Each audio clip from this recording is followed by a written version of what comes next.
What's up, everyone? Hope you've had a safe and awesome week. We got a lot of stuff to go through tonight.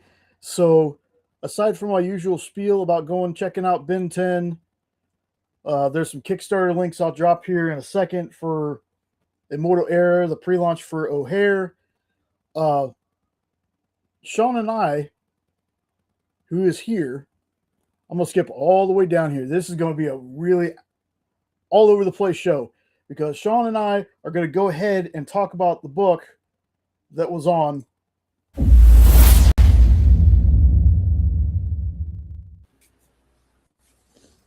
What's up, Sean? I know nobody can see you on screen just yet, but I wanted to go ahead and get this out of the way. For sure. Not because I didn't enjoy what I read or anything, but there's so much with San Diego Comic-Con going on, trailers that's been dropping, books we've read, things we're excited for, books that were announced, so much stuff. I wanted to go ahead and get this out of the way. I'll go ahead and give my thoughts first, and feel free to hop in at any time. So this was Ed's pick. It was a back-to-back kind of weirdo thing where the book before was a book that Note picked. This is one that Ed's been talking about for a while. I have never read this. I know the importance of this book. And I'll bring in Ed when we get done with the thoughts, just so he can give us like his overall why he picked this one. I'll bring him in just a little bit. But this is Mouse. Everything in this book is done by Art Spiegelman, and I'm hoping I'm pronouncing that right. So I only read the first 2 chapters of this, and this was a rough one for me, folks. Not because the story or the art is bad or anything, but just the content. This is a Holocaust story with animals in place of people, and that doesn't make it any easier. We're following kind of 2 timelines here. We start the story with Art Spiegelman in the present, interviewing his father, and I want to say it's Vladik or Vladik. I'm sure Ed can correct me on that when I pop him in. So he's interviewing his father for a comic he wants to create, because in this world, even the mouse art is a comic book creator. So he wants to get his father's story. He's been wanting his father's story for a while, and it's just hard to get his dad to talk about it. Well, then we also follow Vladik in the past, and he's recounting his life in Poland before the Holocaust. So you get right off the bat, you get kind of this feel for Vladik's personality. He's frugal. He's very anxious. You can tell that English is not his first language. And there's this tension between, father and son here. So Vladik begins telling Art about his early childhood, how he was dating this woman named, I think, Lucia it was. And, his father was like, I was a handsome man, and I had, girls coming after me all the time. And, Art's like, Mom's name was Anna. And he's like, well, this was before your mom. So he's telling him the story about this very clingy woman that he met before his mother. He was seeing her, and he went to visit a cousin, and the cousin introduced him to Anna, and the 2 of them were like engaged. And then all of a sudden, Anna stopped talking to him because Lucia sent her a letter talking about how he had all these girlfriends and stuff. It's a wild story on that part. So there's like it's a little sense of normalcy in this world, and it humanizes Vladik for you beyond the, because you can tell there's a scene in the book where you can see numbers tattooed on his arm. So this is before he has that kind of like survivor label. So the first chapter, you can tell Vladik is kind of scatterbrained. So sometimes he gets a little emotion, and it's kind of showing you that his past still kind of has a hold of his present. Then we get to the second chapter, and this is where I ended up stopping, is after the second chapter. This is where the tone it kind of shifts, And Vladik's story moves into the rising tide of the anti-Semitism and the political propaganda that was going on in Poland during the late 20s, early 30s, something like that. Late 30s. Late 30s. Okay. So he tells Art about his and Art's mom being married, and he has an older brother that he never knew named Rikiv. I can't remember how to pronounce the name. But it also shows that his mom, what it felt like to me, was suffering from postpartum depression when his older brother was born.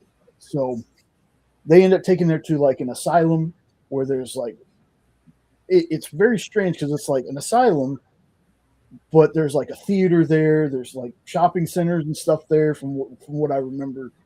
Um, so then Vladik gets drafted into the army because the world is kind of like on the brink of war. This is when we start getting the first kind of traces of what's going to become the Holocaust. There's suspicion. There's just this feeling of betrayal and spying on your neighbor, and who's a communist, who's not, before any of the other things starts happening. And you know you're not in the camps just yet, right?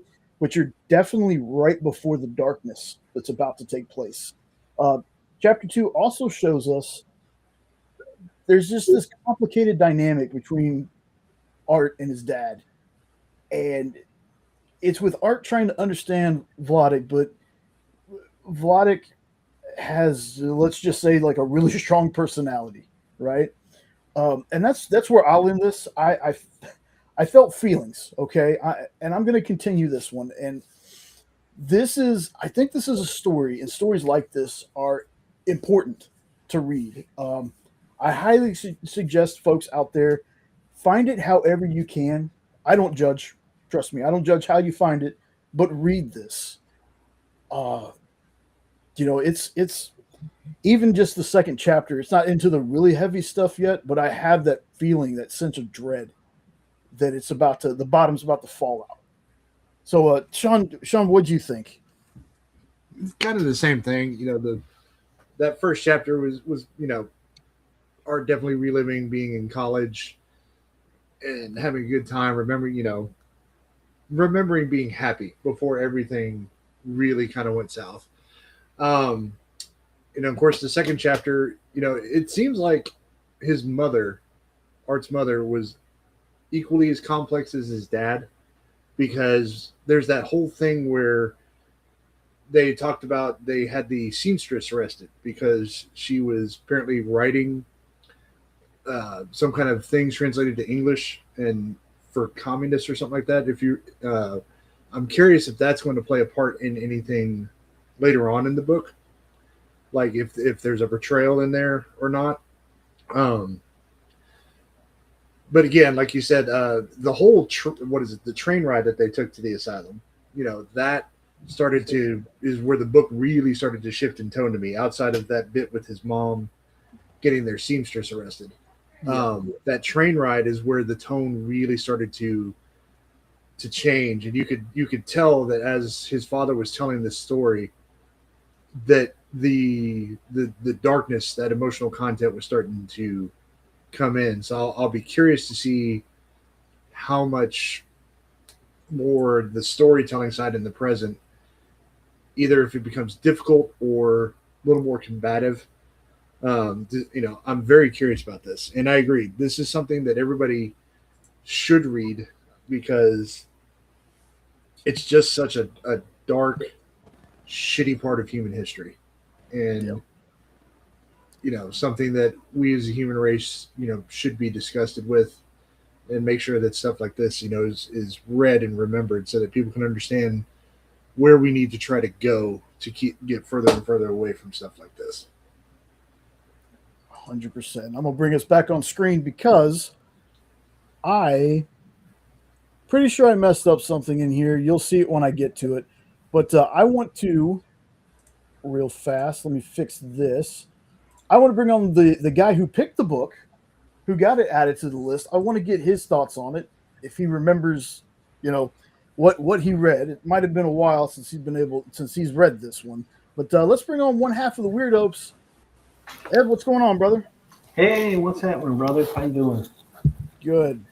So this book, man, How did you manage to stop after 2 chapters? it was hard because we had a I show. bet. Yeah, I we bet. had only because we kind of had to.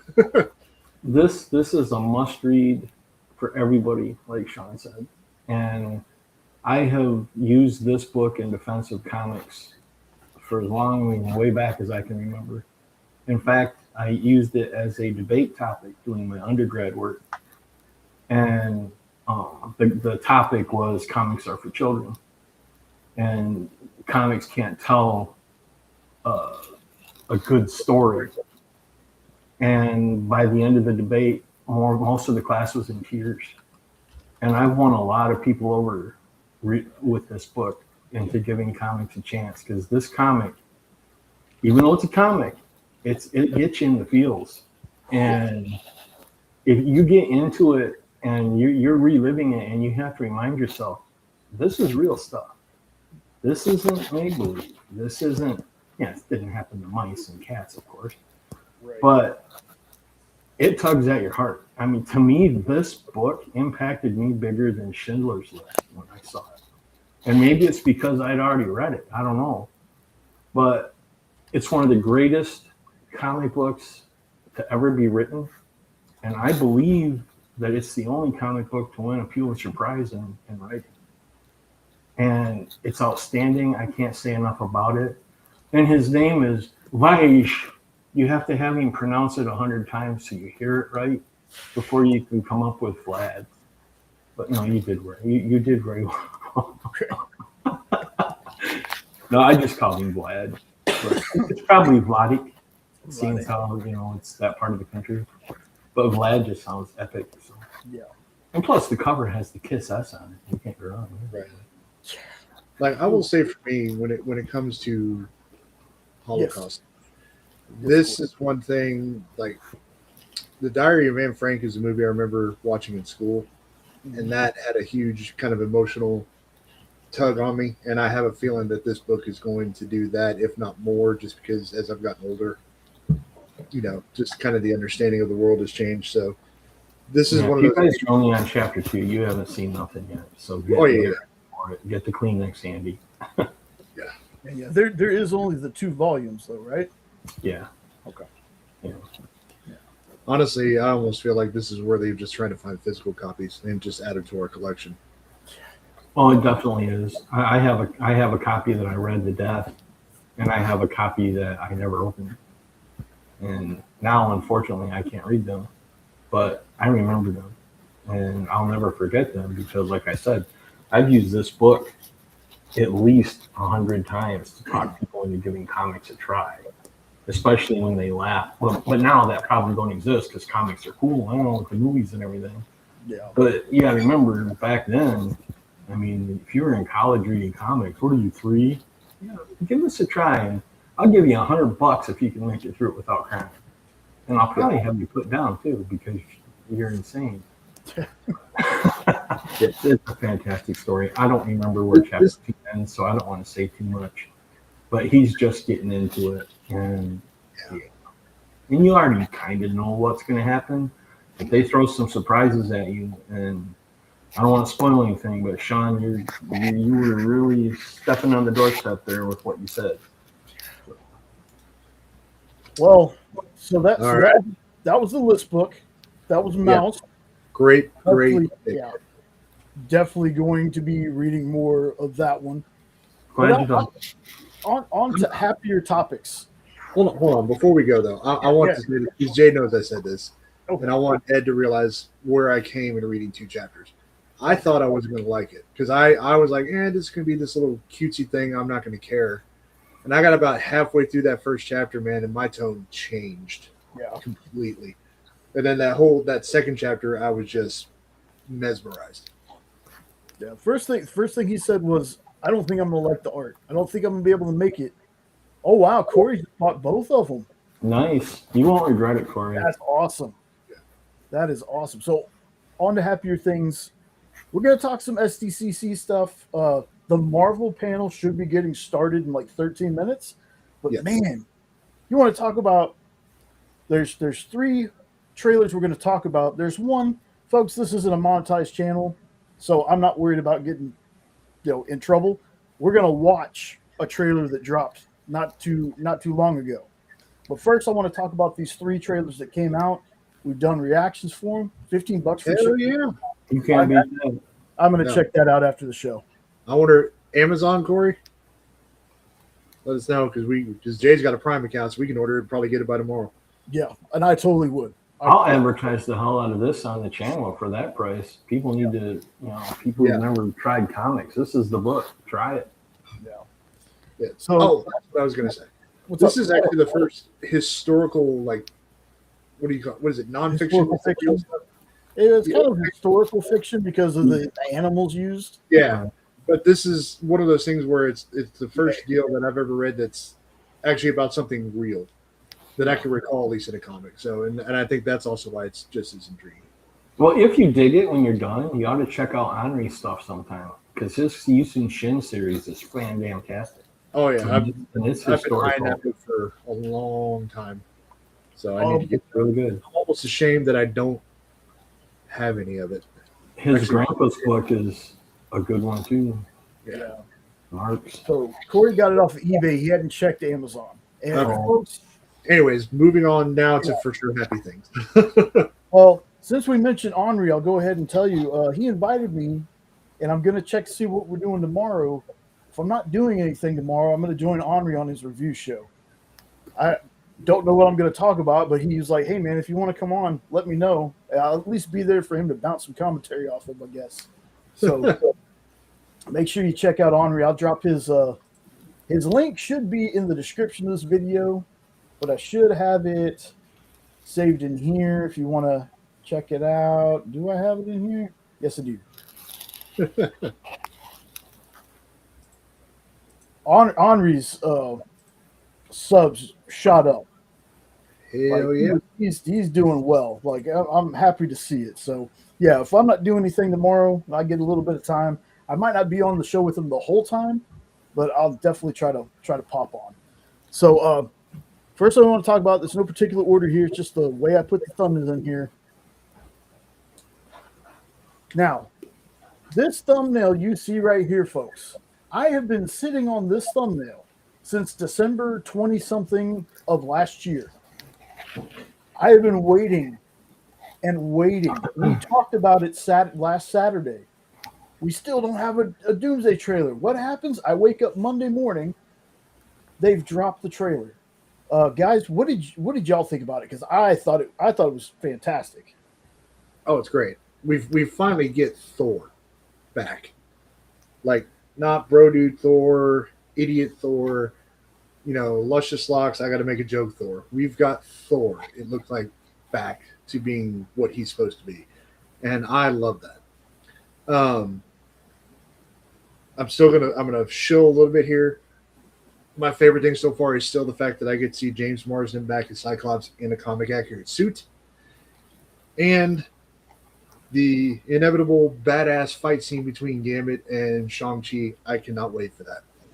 Oh, 100%, man. Where the hell has Shang-Chi been? Man, I've been waiting for a sequel to that movie forever now. Yep. And for anybody I'm not a comic book movie fan, watch Shang-Chi, because you can watch that and not give a crap about the fact that it's part of the Marvel Universe, because it's a really good martial arts action flick in its own right. So I'm just going to put that out there. Yeah, there was some things in the trailer where I think, yeah, Corey, 100%. I was not a fan of dumb blonde Thor at all. There's some things in the trailer that I picked out. One of them being, I thought we had a new Mystique. No, apparently that's Rebecca Romijn. So they're grabbing some of the folks. I thought, we're gonna have X-Men in this movie. Maybe they're gonna show off, and they still could. I'm not saying they're not, but it looks like we're going to the Fox universe and grabbing. That's why we got James Marsden is Cyclops, and Rebecca Romaine is Mystique. Like, I'm just excited to see what they do. This is a long time coming. I know that there's trepidation about too many characters. I get that.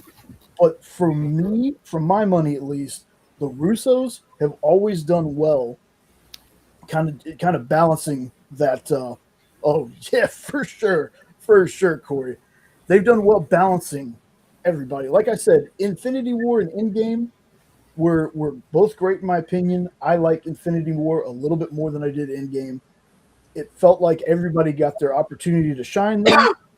So I'm excited to see what they do here. And just like with the Spider-Man trailer, just like what Marvel does, there's some scenes that I've seen rewatching the trailer where it looks like people are kicking air. So they took somebody out. There's weird spaces when the groups of people are standing around. So again, they've taken people out of the scene. So I'm really, really excited to see who they haven't shown us. Ed, what do you think about? Did you watch the trailer? Of course. Yeah. Doom! That's what I thought. It was awesome to see him. It was awesome to hear the voice. And if that's really Robert doing that voice and not something that they're reworked on a computer, he's nailed it again. But yeah, my very first thought was, thank God Thor's back and that idiot is gone. Because I hated what they did to Thor. I hated that more than I hated how they left Hulk cowering over Thanos so he wouldn't even come out and help. Yeah. That was so BS. That's not Hulk. No. But we're getting him back in Spider-Man, I believe. I had actually heard that quote unquote rumor that it was going to be all the Fox X-Men a while ago, but now we can confirm that at least some of them are going to be there. Right. But yeah, it's enough to get you interested. And I'm not doing that 6-month countdown thing. I'm getting old too fast. And if I start doing that, it's going to be December tomorrow, and we're not skipping Halloween. No, that ain't going to happen. So, but yeah, it's about time, first of all. And second of all, they gave us just enough to, I won't say I'm excited for it yet, but I'm more intrigued. I'm excited as hell for Spider-Man. I mean, I still think that's going to end up being the blockbuster of the year. But I'm very curious now, and it hooked me. Well, here's what I'll say about Brand New Day. Again, folks, box office doesn't matter to me. I know that that's the benchmark now for how well a movie is for some. But if that movie doesn't make $1 billion, I don't know what is going to. If that movie doesn't make money, I don't know what's going to. I don't know if the days of anything outside of big events like Avengers Doomsday and Secret Wars, I don't know what maybe it's the rising prices of theater, maybe it's for people like me, it has to be something like this to get me to go to a theater. Like a lot of movies, if I'm interested in it, I can wait. If they ever start doing like they did way back in the day where you can rent same days it drops in theaters, I'll probably never go to a movie theater again, if I'm being honest. Like my wife makes better popcorn and stuff at home. So, and you can also pause and take breaks and stuff like that. But outside of that, this trailer was great. It was worth the wait. The little teasers we got were cool, but I'm glad we finally got a trailer. Again, the Marvel panel is supposed to start happening in 4 minutes. So during the show, I'll randomly check over there, see if anything great has dropped. I know some comics and stuff have dropped, but the next one we're going to talk about, the next two are going to be 2 DC ones. Ed, why don't you start us off with this? Because I know you, as soon as you found out the body horror aspect of this, I knew you were pretty excited for this one. Deliciously awesome. As much as I was looking forward to the movie from the teaser they gave us before, oh my goodness, watching what he's going through and what's happening, I know I'm going to dig this movie. I don't even care what anybody else thinks about it. I can already tell by looking at it that I'm going to dig this movie. And I am so excited for Clayface. And I have been for quite a while. I still am curious as hell how that's going to fit into the world of the happy-go-lucky Superman. But I can't wait.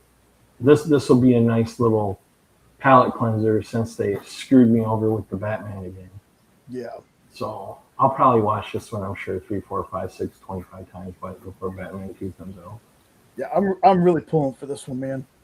Like, I said it in that video, and I said it in Lanterns, and I say it for most of my DC stuff. Yes, the tones feel like they're all over the place, but I think that's a good thing. Uh-huh. I think having a horror movie set within the DC universe, because to me, Clayface has always been, at least the versions I know from like Batman the Animated Series, which I want to say is the Basil Carlo one that they used for that one. It's always a tragic story. And this looks like it's going to be that same kind of tragic story, but we're going to get the monster. This isn't a anti-hero kind of film to it.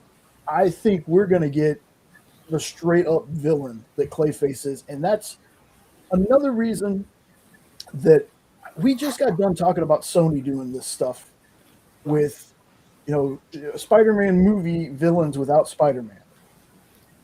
And I'm a man alone when it comes to Kraven. I liked Kraven because I don't think you need Spider-Man for Kraven. I don't.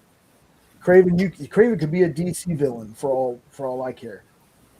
But I get why people weren't really into like Venom and the other Sony movies they try to do.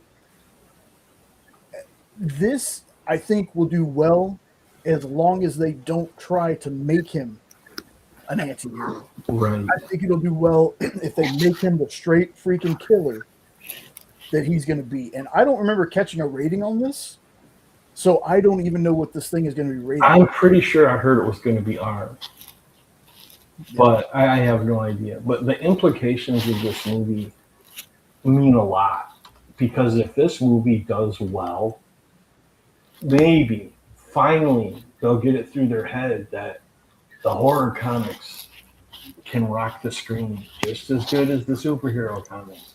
Let's get a horror movie thing going on. I almost said the U word. Oh, well, I can get away with horror verse. Horror-verse. I can get away with that, but dude, the implications of this movie, if it does well, have just got me giddy as a schoolgirl on prom night, dude. Yeah, 100%. Yeah, because if this does well, then I need a Scarecrow movie. Oh, that would be cool. Thanks for stopping by, Roberto. Hopefully you have a safe flight home. Hopefully you had a good time with Onrie. Yeah, I'm excited for this. Like, again, I like the fact that we're going with different tones, and if they nail this one, yes, give us more horror stuff. Like, comic book movies shouldn't all be superheroes. There's so much more. There's so much more to the genre when it comes to comics. There's so many genres out there. Yeah, I'm really pulling for this as well. I've enjoyed the 2 movies so far that have come out. Some of the shows I'm kind of 50-50 on. I haven't hated anything, but there's been some stuff I've been less than hyped on that I've watched. But Can I just say one last thing? Yeah, go ahead. This show, from what we've talked about already, reminds me of something that I have been hoping and pushing for a long, long time. Mm-hmm. How amazing would it be if they did an animated feature film of Mouse? Ooh. Tell me that wouldn't be epic. Tell me that wouldn't have the potential to finally put that stamp on animation and comics. I think that movie would just blow the house out. Yes. And I've been pushing for that for years, and I can't believe nobody's done it yet. But I don't want it done in a cutesy-pootsy, Cartoon Network way.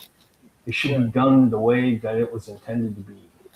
And maybe the reason they haven't is they're worried about scaring children. But you know what? When it's based on fact and it happened, I'm okay with kids knowing there's badness in the world, and that we have to do better. And that's what Mouse teaches you: is we have to do better. Dude, I agreed with you 1,000%. And as far as the scariness goes, I've lived through, and it's not exactly the same thing, but I've lived through Watership Down, Oh yeah. Secret of Nim. Oh yeah. There's Every time we let our guard down growing up, we got hit with something. dude, The Last Unicorn. I'm sorry, there's a part in that movie that freaks me out every single time. The Last Unicorn, that movie is freaky. And live action Phantasm, I've been talking about this before when it comes to DC. I don't want them to copy what Marvel does. I don't. But Marvel's pretty smart doing those special presentation things. And I would love if DC did a DC Presents. So we can have things that maybe don't need a whole movie or a whole TV show, but maybe just a 45-minute to an hour little show. Now, Phantasm should probably be a movie, don't get me wrong.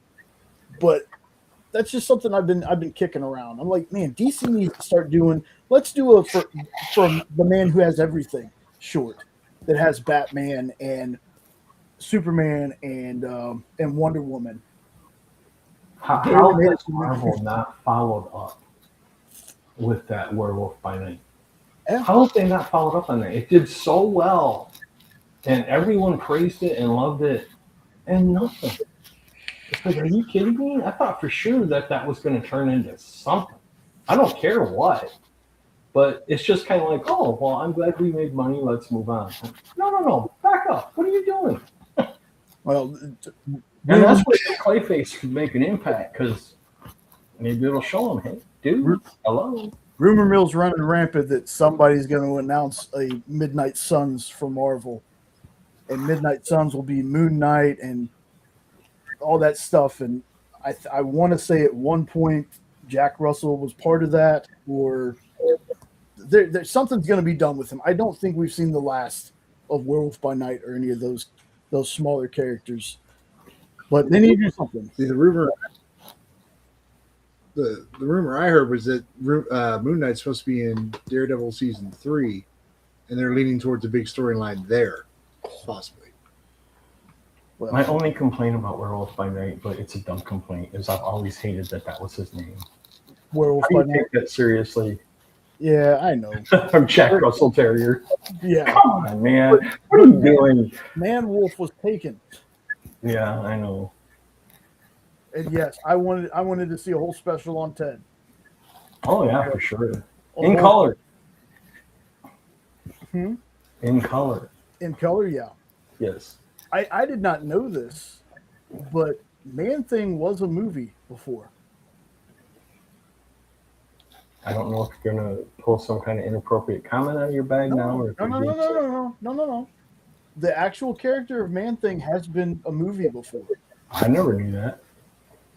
It's weird. It looks like so far away from Marvel, but So like 70s or something? hold on. Man Thing movie was 2005. Get out of here. Was it to the theater? I don't think so. You can watch it on Tubi, folks, if you want to check it out. Careful, folks. Last time he told me that, I got halfway through and then took it off. Yeah, that's true. But for right now, yeah, this is 2005. They did a Man Thing. How in the hell did that miss my radar screen? I'm pretty sure it wasn't great. I guess Lord of the Rings probably had me obsessed at that point in time. So last trailer we're going to talk about before we watch a trailer. I'll get that set up in just a second. Lanterns. I said it in my reaction. I'll say it here. I liked the first, little teaser they gave us. I liked it. I thought the second teaser was a lot better. I was like, they should have done this one first. This trailer, though, there's a big complaint about, Sinestro looks too human. Sinestro looks perfect. Sinestro looks fantastic to me. Ulrich Thompson If you've never seen Banshee, I'm going to talk about that show just like I talk about Swamp Thing. Him as Kai Proctor in the show Banshee, he is such an awesome villain that when they announced he was going to be Sinestro, I was just like, that he's going to be awesome. He's gonna nail it. I know it's not Mark Strong. I know it's not Luke Evans, who was my second pick for Sinestro, but Ulrich Thompson, yeah, I think he's going to crush it. I am so excited. I love seeing the little constructs they made.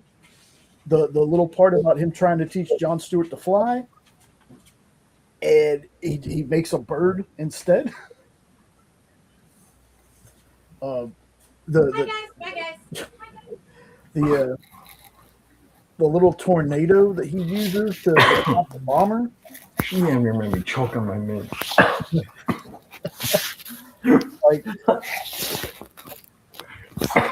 I think a lot of folks are going to be surprised, and I could be totally wrong, folks. I could be insanely wrong, and this could end up being terrible, but we won't know until we watch the show. The first episode is supposed to be like an hour and a half long alone. The first episode. So I'm excited for it, and if it's not for me, I will let everyone know, hey, it wasn't for me, but I hope that people that enjoy it, just like I have with everything else that's come out so far. People that just love Creature Commandos, that's the best thing they've ever seen. I'm glad you enjoy it. I don't ever have to watch that first season again. I'm going to watch season 2. I don't hate the thing, but I don't like it as much as other people do. But again, I'm going to give this one a shot. Like, I love all the people that are in it. So we'll just have to see. So, Sean, what were your thoughts? Because you were supposed to join me on this, but unfortunately, it didn't work. Yeah. Surprised it didn't happen today. But anyways, no, it was very, very good. The more I see of Kyle Chandler, the more I've been a fan of the guy since I was a kid. He's a great actor. I'm hoping that he's still around after this season ends. Like, I understand that Jon Stewart's going to be kind of their centerpiece here, but hopefully Hal sticks around. But I'm also hopeful that we get to see a Sinestro transition over to the Yellow Lantern, and that's why I did the trailer reaction with the yellow behind it, because I wanted to hopefully just put hope against hope up there that's going to happen. But it was good. It looks like it looks like something that James would put his name behind. I know he didn't like direct the whole show, but it's got that James Gunn where there's serious, there's that joking around and everything. So I liked it. I'm looking forward to it and excited for it. Well, to your point, before I get to Ed's thoughts on this, to your point, yes, it does have that comedy in it, but for my money, it doesn't feel like it's overdone. Like, folks, I love comedy, and I'm not saying that there shouldn't be comedy in comic book movies or shows, but there are sometimes, the comedy is just a little too much. And there's a movie I'm going to be talking about a little bit that I loved, that I think they leaned too much into the comedy, but I still love the movie. But I'm hoping, we can have funny moments, but I'm hoping that we let things breathe, that it's not just like rapid fire, Star-Lord quips the whole time. You know what I mean? All right, Ed, what'd you think?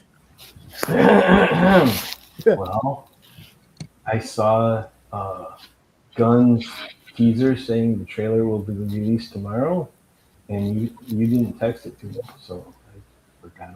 No, haven't seen it. No, I just invited you and Note to be collaborators on the reaction. Well, Note must have grabbed that one because I totally forgot. So I haven't seen it.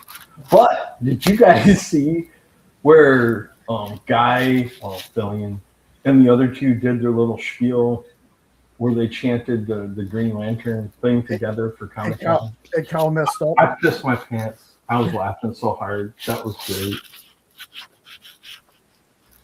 That's all I can say about that. You know what? we're far enough in the show, and again, not a monetized channel, so it doesn't bother me. So why don't we? Well, we're gonna watch this one first. Hopefully this works. Hopefully I can get this to work. Hopefully it's not too loud. Let me get back. If it is loud, your volume. Oh, holy reverberation. Let's see. There's a lot of echo going on there, guys. Probably. Do you want to put our face on with it? So we could like clip this for a reaction video? Or Yeah, hold on. Give me just a second. I'm going to... Nope, I can't do that. It's too much. Hold on. How often this is forever. All right, so I'm gonna take the chat off screen. And what I'm gonna do is I'm gonna right there. I wish there was a way to do this to where you couldn't see the out edges, but you know what? We're just gonna go with it. Where did we go? We disappeared. There we go. Yeah, echo. I'm gonna turn my mic off for this. Oh yeah, me too. Good call.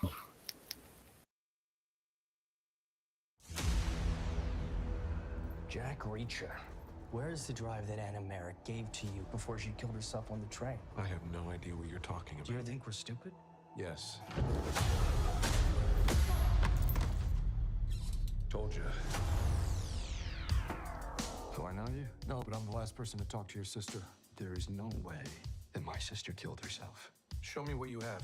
Your sister's involved in something big enough that the federal government's worried and people are trying to work me over on the street because of it. Why do you care? I'm good at not letting people get away with things. No, his mind is not for rent to any god or government. You were in the wrong place at the wrong time and you saw the wrong thing. Walk away. No. I'm a cop! You can't do like that! Shut up. They weren't the only ones who wanted it. 2 people tried to kill me over it. What happened to those people? They got away? That's him. I'm a journalist. I have to get the story out. A man like Samson cannot take the White House. He's on the run. I'm not CIA, my van has cats on it! Look at you. You think a hat's gonna make you blend in? We have mercenaries, feds, the CIA, and all after this thing. We still don't know why.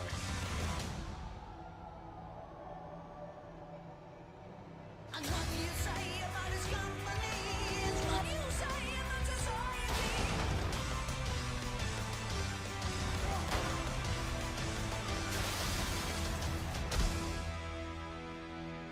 Still alive? Good.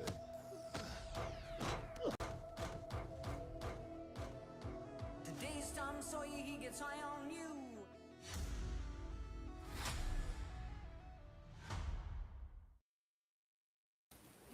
Oh hell yes! Are you kidding me? I Oh, love this show. Yo, I'm such a basic bitch. I hear Tom Sawyer, and you got me. Yep. They got away. That was awesome. Oh my god! Did that so one alive. spot where they saw themselves on the TV not remind you of Far From Home when Spider-Man saw Peter Parker everywhere? Yeah. That was like cool. So I take it y'all could hear the audio. Hardly, but yeah, it was really low, but Okay, I wow. could hear it. I turned my TV way up so I could hear it after the first 20 seconds. What's not to love about that show? You're Screw the absolutely movies. right. Let's talk Reacher. Mm. I can't What's wait, not- man. I can't wait. Like I've never seen, other than some fight scenes, I've never watched the other Reacher movies. I've never watched them. But I'm such a fan of Alan Ritchson. When I heard he was going to be Reacher, I was like, okay, I got to check this out. And my goodness, he's been fantastic. Oh, If it's so Preacher good. ever eats an Oreo, I'm coming to your house. And it won't be in a good visit. Yeah. Oh, dude, that's got me more hyper than any of the trailers we were going to talk about. Holy crap. It's about time. How did they sneak that one in, man? And I'm so glad that it fit the narrative of the video I did over a year ago about it, because I was nervous doing it because they could have made all kinds of changes. Yeah. But that's awesome. Yeah, super excited for that. I'm really excited for the Neely show, just because I love that character. That trailer will probably drop soon too, because it's supposed to come out like only a month after Reacher, I think. Hold on just a second.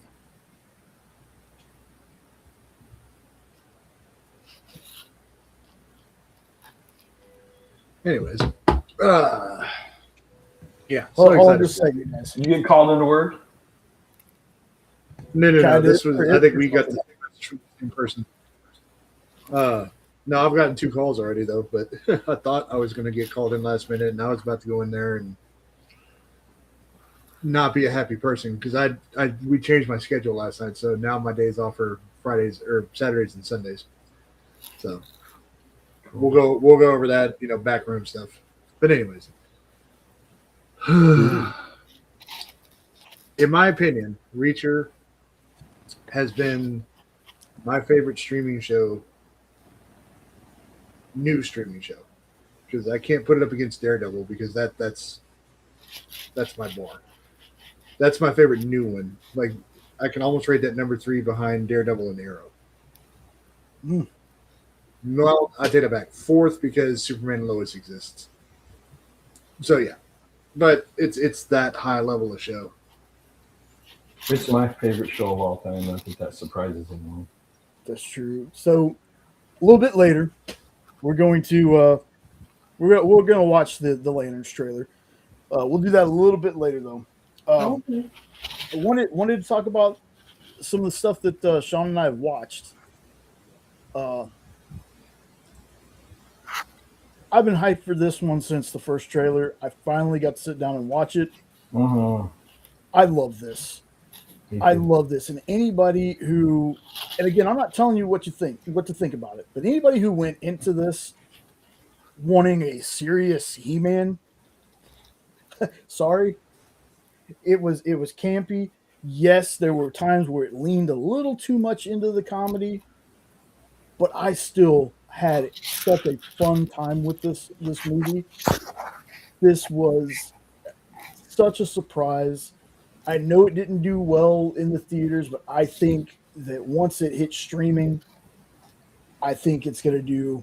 It's actually the number 1 streamed show online around the world right now. Amazon. It's the number 1 streamed movie in the world right now. It's just so much fun. I don't want to spoil it because Sean wasn't able to watch it because he got called into work. You can talk about it. Just do what you got to do. I'll forget about all of it by the time I sit down anyway. There's a couple of post-credit scenes. I'm not sure what you're referring to, Roberto, but I'm glad. Thank you. Yes, I love when Eddie's positive too.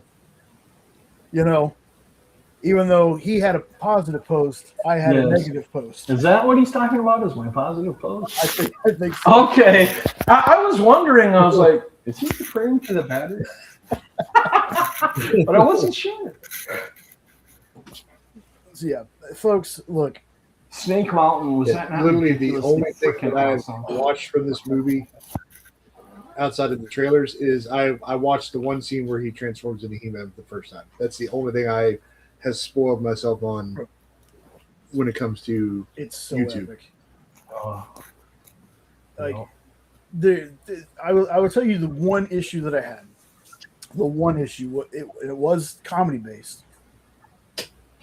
They walked through this smoke with Princes of the Universe from Queen playing, such a badass scene, and then they start coughing and like choking on the smoke, and I was like, okay, Yeah. I wish you would have made it all the way through. But still, folks, this is a movie that people probably told you this was so dumb. It kind of is, but it's dumb in the best way. Always watching. You may regret that. It's dumb fun. I like it just as much as I like the first Masters of the Universe. I like the fact that, again, we have this little splash of Eternos or Eternia, and then he's sent to Earth, but the majority of the movie takes place on Eternia. And I was mad about a character not being in this movie, but I did kind of get them in an after credit scene.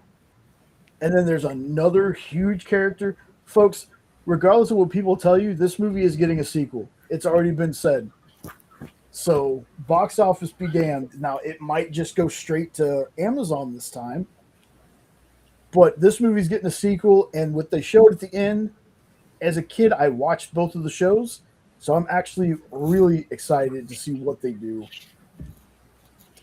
Don't be serious. Yeah. If you go to see this movie hoping to see your cartoon from the 80s, you're not going to be disappointed. Yeah. But if you're going to this movie hoping to see The Terminator, well, just save your money and don't go watch it. Yeah. And while I would have wanted my, I'll get you next time, hey man. While I would have wanted that, I think Jared Leto did a great job. Oh, he did a fantastic job. That voice was awesome. Yeah, like he was so stupidly evil. The only character I had a problem with that I think was poorly cast was Evelyn. Yeah. She just didn't cut it. I don't know what it was about her. So I take it you feel the same way since you guessed. Yeah, I mean, and I like Allison Brie, but I got to agree with you there. She just didn't. I felt nothing from her. She didn't even act like she wanted to be there. I don't know. Yeah. But the movie is so much fun. I loved it. I wouldn't argue with that, Corey. Yeah, Sean, I can't wait for you to watch this, man, because I really want to hear. Oh, I'm ready. I really want to hear what you think. I have the power. Yeah. So good. Yeah, he really did, because there's also if you, much like Colin Farrell, that is awesome. Much like Colin Farrell in The Penguin and The Batman, if you would have not told me that that was Jared Leto, I would have never guessed it. Would have never guessed it in a million years. You can't even tell it. Yeah. There's no way. Just like the first time I saw the Batman trailer, I was like, man, who's this guy they got playing the Penguin? And they were like, Colin Farrell. I was like, you're full of crap. You're lying. Don't.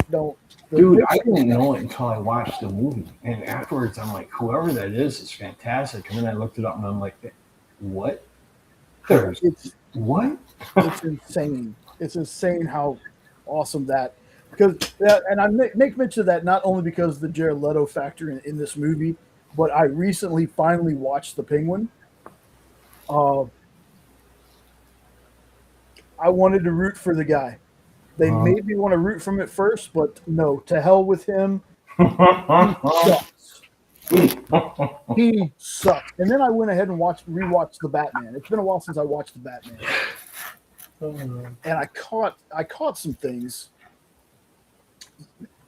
Yes, I did see Johnny Depp Scrooge, and I am a Scrooge fanatic. I have watched, and I really dig every iteration of A Christmas Carol. The 1970s one with Albert Finney is my favorite of all time, though. I watch it every Christmas. The only thing I have to say about it is that Tim Burton scares the hell out of me sometimes. Because sometimes he'll deliver a masterpiece, and then other times, ugh. You know, it looks like Tim Burton, but I think they said there was somebody else directing it. Oh, I thought when the trailer hit that it said something about the famous duo returns for another movie, so I thought they were talking about death. And Let's see. if it ain't him, I'll feel a little better about it. Let's see. Screenplay. It's directed by Ty West. Ty okay. West did the X trilogy. There's X, Pearl, and Maxine. Nice, horror those are movies? good. Yeah, so he Okay, now I feel better about it. yeah, so it's not Tim Burton. It's very Tim Burton-esque though. I got to admit that. 'Cause I thought so. I thought that too when I watched it. I was like, feels like Tim Burton, but it's Is this Johnny Depp's first thing he's done since that whole pooping on the pillow? oh man, it could be. I don't remember him being in anything in a long, long time. Now we're gonna flip this from something that I've watched that Sean hasn't to something that Sean's watched and I haven't, and I'm really excited to watch this because I thought the show was great. Jack Ryan Ghost War. Is Sean frozen? I Am think I so. frozen? No, you're not frozen, but I don't hear Sean or see Sean. Yeah.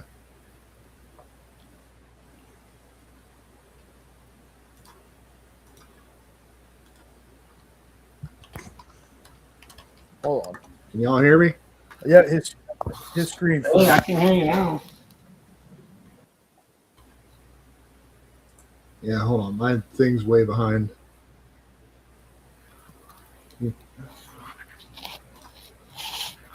That's what she said. He's dropping out and dropping back in. I will say this, folks. Jack Ryan was before we got Reacher, I actually watched this because Sean recommended it.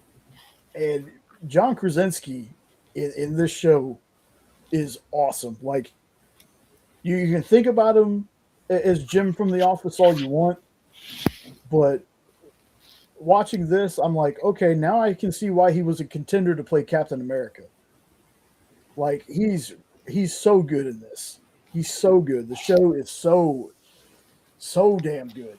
It's I don't have a favorite Jack Ryan because I know Jack Ryan is one of those characters that like a ton of people, like Alex Cross, a lot of people have played the character over a span of years for movies and TV shows. So Sean's not here right now, right? He's Yeah. rebooting. Yeah, he's rebooting. So That I'm was going to, so cool what they did with our little friend at the end of He-Man. oh, That was so awesome. It was just like the cartoon where they give you a lesson for today. And when he popped on, I was like, yes, finally. I hear Sean trying to get back in, but it's not loading him up yet. That's what she said. Yeah, Roberto, I need to watch it because, oh, there we go. Let's see. Are you back? Maybe. We'll see. It looks like the lights from heaven are shining down upon him. Yeah, right. Oh! All right.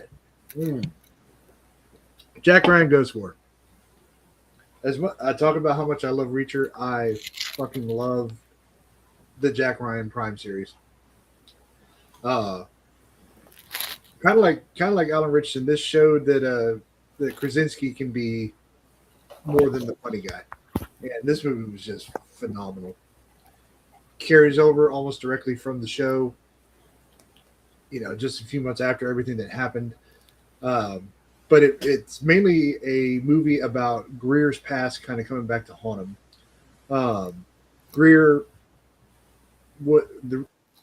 you find out why Greer was basically. I lost Sean. I don't know if Oh, you can. no. That's so weird because we're on the Sean same is brought to you tonight by Mr. Note. It's so weird because you can hear me fine, right? Yeah, We're on the same network. Yeah, that's what I was just sitting here thinking. Maybe his computer is doing a Windows update in the background or something, because when that's happening, It slows my machine down big time. Oh, But that's the only thing that would make sense because he's gone. Shows me in the back. there you go. So, anyway, you basically learn why Greer ended up being reassigned to the CIA headquarters and Jack Ryan's department in the very first season. And it's from some things he did when he was part of this kind of ghost cell that would do things after 9/11 with no rules, so to speak, to govern what they do. Kind of like they say, the best way to fight evil is to be evil, and that's essentially kind of what these guys are. And they thought that this entire division had been shut down, and it turns out that the other guy that was the lead with him has kept it going all these years, and somebody had discovered this. So that's essentially what it is them trying to get all the data for this and expose them to shut them down. It's just an epic action flick. Definitely go check it out. It's on Prime. Didn't go to theaters or anything. It's awesome. I watched it because of your recommendation when you and I were talking Reacher. I really liked it. I so many things that I want Jack Ryan Crossover. and Reacher to cross over. I don't care if they're not in the same universe. It would be epic. How awesome would it be if one was pitted against the other? Oh, Yeah, and then you find out who's pulling their strings, and then they team up and beat the shit out of everybody. Right, exactly. Yeah, I don't care if that's a generic story. It would be awesome. yeah, 100%. Yeah, I definitely need to check this out pretty soon. And that's my broken 3-part review, folks, due to the internet. That was fantastic. Speaking of fantastic, folks, if you have not yet, make sure you're subbed up to the Weirdos, the sister channel, the co-hosts of the Hydra Hangout. Sub up to them. They got some good stuff coming. They had a great interview not that long ago. We got another interview lined up too, and he's really excited about doing it. And I will be launching the trailer for that next Friday because we haven't quite set the date yet, but it's coming soon. Very, very. And it's someone you should recognize from the EXP. Oh, that's very exciting. It's Jay. No, I'm kidding. Yeah. Can you get negative views on the show? I'm just Yeah, because you get negative views. Shut up. You've been on our show more than once. I know. So I didn't get any pictures for Sean's books. I forgot to get them, but I got a book that I want to talk about. Of course, because Sean doesn't matter. I'm imaginary. Yeah, that's true. But I'll have you talk about them. I finally read Jimmy's Bastards. I've been wanting to read this book forever. This book came out like 2019 or something. I'm a Garth Ennis fan, regardless of the edgelord writing that people thinks he has when it comes to The Boys and Crossed. Garth Ennis to me is so much more than that. He has an excellent Punisher run. He did a very good run of 007 after Philip Kennedy Johnson's run that I thought was fantastic. And I was like, people should give other stuff from him a chance. A Walk Through Hell. Yes. I haven't finished it, but man, I thought it was good. It was so good. Sean had gotten like 10 or 11 issues or something like that from a show. I read them. Huh? I have the whole run. Yeah, okay. You got the whole run. I started reading them. I got to the 3rd issue, and I went straight to Amazon and ordered the trade. So I'm a fan of Garth Ennis. And this book right here, folks, this book is crazy.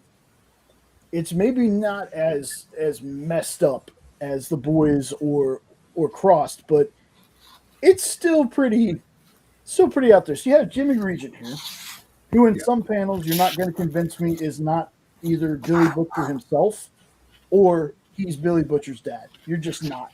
There are times where they are drawn exactly alike. But he is like this world's MI6 007. And he has had some threats on his life, obviously, because he defeats all his villains and whatnot. Well, come to find out, it's not his villains getting together. It's his very, very, very many illegitimate children.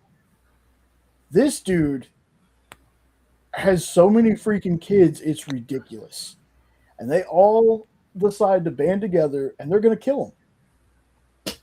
And he's just gotten a new partner. This partner is very much I don't care who you are, you're not going to sway me into, sleeping with you or anything. I'm just going to be we're just going to be partners.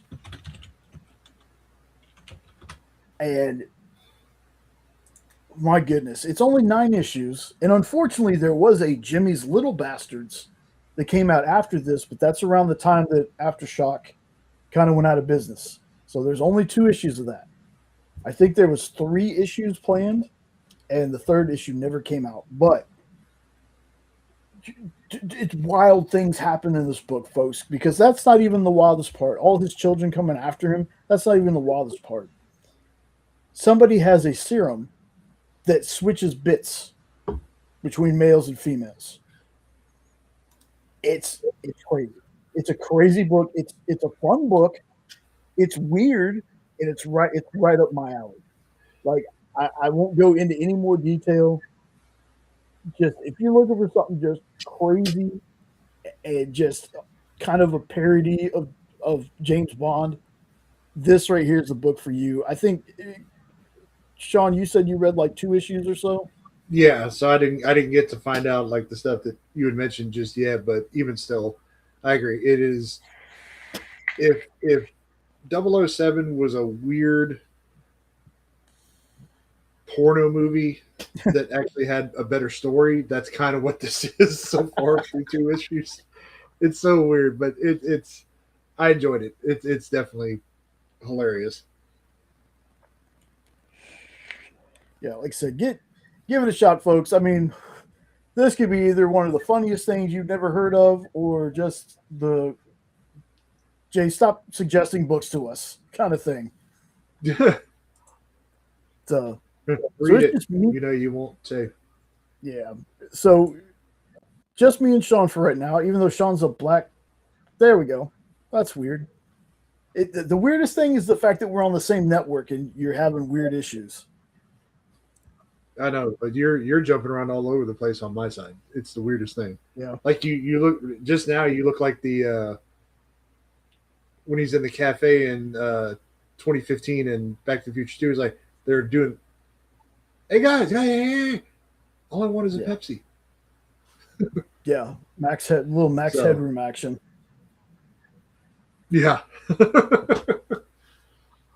So you read a couple of things, right? Yes. I want to start with oh god, what is it called? The robots one. Not All Robots. Yeah, Not All Robots. Read the first 2 issues of that one, and I remember when that book was announced because we were on a huge AWA kick at that time because AWA was like fire with everything. I mean, you were reading Hotel or Hell or something like that, and plus a few other things we got. But yeah, so this one is going to be a very interesting story. I've liked it so far. I don't really know where it's going to go. That's the only thing. I'm not very good at predicting stuff like that. But it's been entertaining. I'm kind of curious to see. Well, actually, it leaves you on such a cliffhanger on the end of issue 2, where it sounds like either an accident happened or the robots are trying to start exterminating humankind with what they did in Bubble Orlando. So, but definitely worth the read if you've never read it. AWA has a very solid catalog. So. Yeah, and I need to check out Be Not Afraid. I get Be Not Afraid and Those Not Afraid mixed up all the time, Corey. I was just checking. I was like, is that the same book I'm thinking of? No, Be Not Afraid is a different book than Those Not Afraid, which Those Not Afraid is a very good book. Ended way too short in my opinion. All right, we'll bring Ed back on. So, what else did you read? So, Ed, you're going to be proud of me for this one. Okay. A newspaper for proof of live video. uh, I am 2 issues into reading Witches, Nice. Scott Snyder. And I know I had said when we did the review of I Need Your Skin that that's the creepiest book I've ever read in a good way. Not even, and I don't mean this as any disrespect to Joey because I Need Your Skin is a great book. It's not on the same level as this book. This book is disturbing, and I'm only 2 issues in and haven't even hit, as Jay calls it, the really screwed up stuff. So I'm preparing my mind to see how screwed up I'm going to be by the end of reading this series. I am committed to getting it done. You will never be the same. It's been so screwed up so far. Like this as an actual horror movie on screen, I don't know if I can make it through it. I love Witches, man. I love. Witches get stitches. So yeah, I will definitely when I finish that series, I'm gonna let people know how bad my mental state is after I get done. I mean, it's Scott Snyder, y'all. Scott Snyder, just whatever the genre, he's just awesome. He's just awesome. And Corey, going real fast to Malevolent because that's a series that Corey put me onto.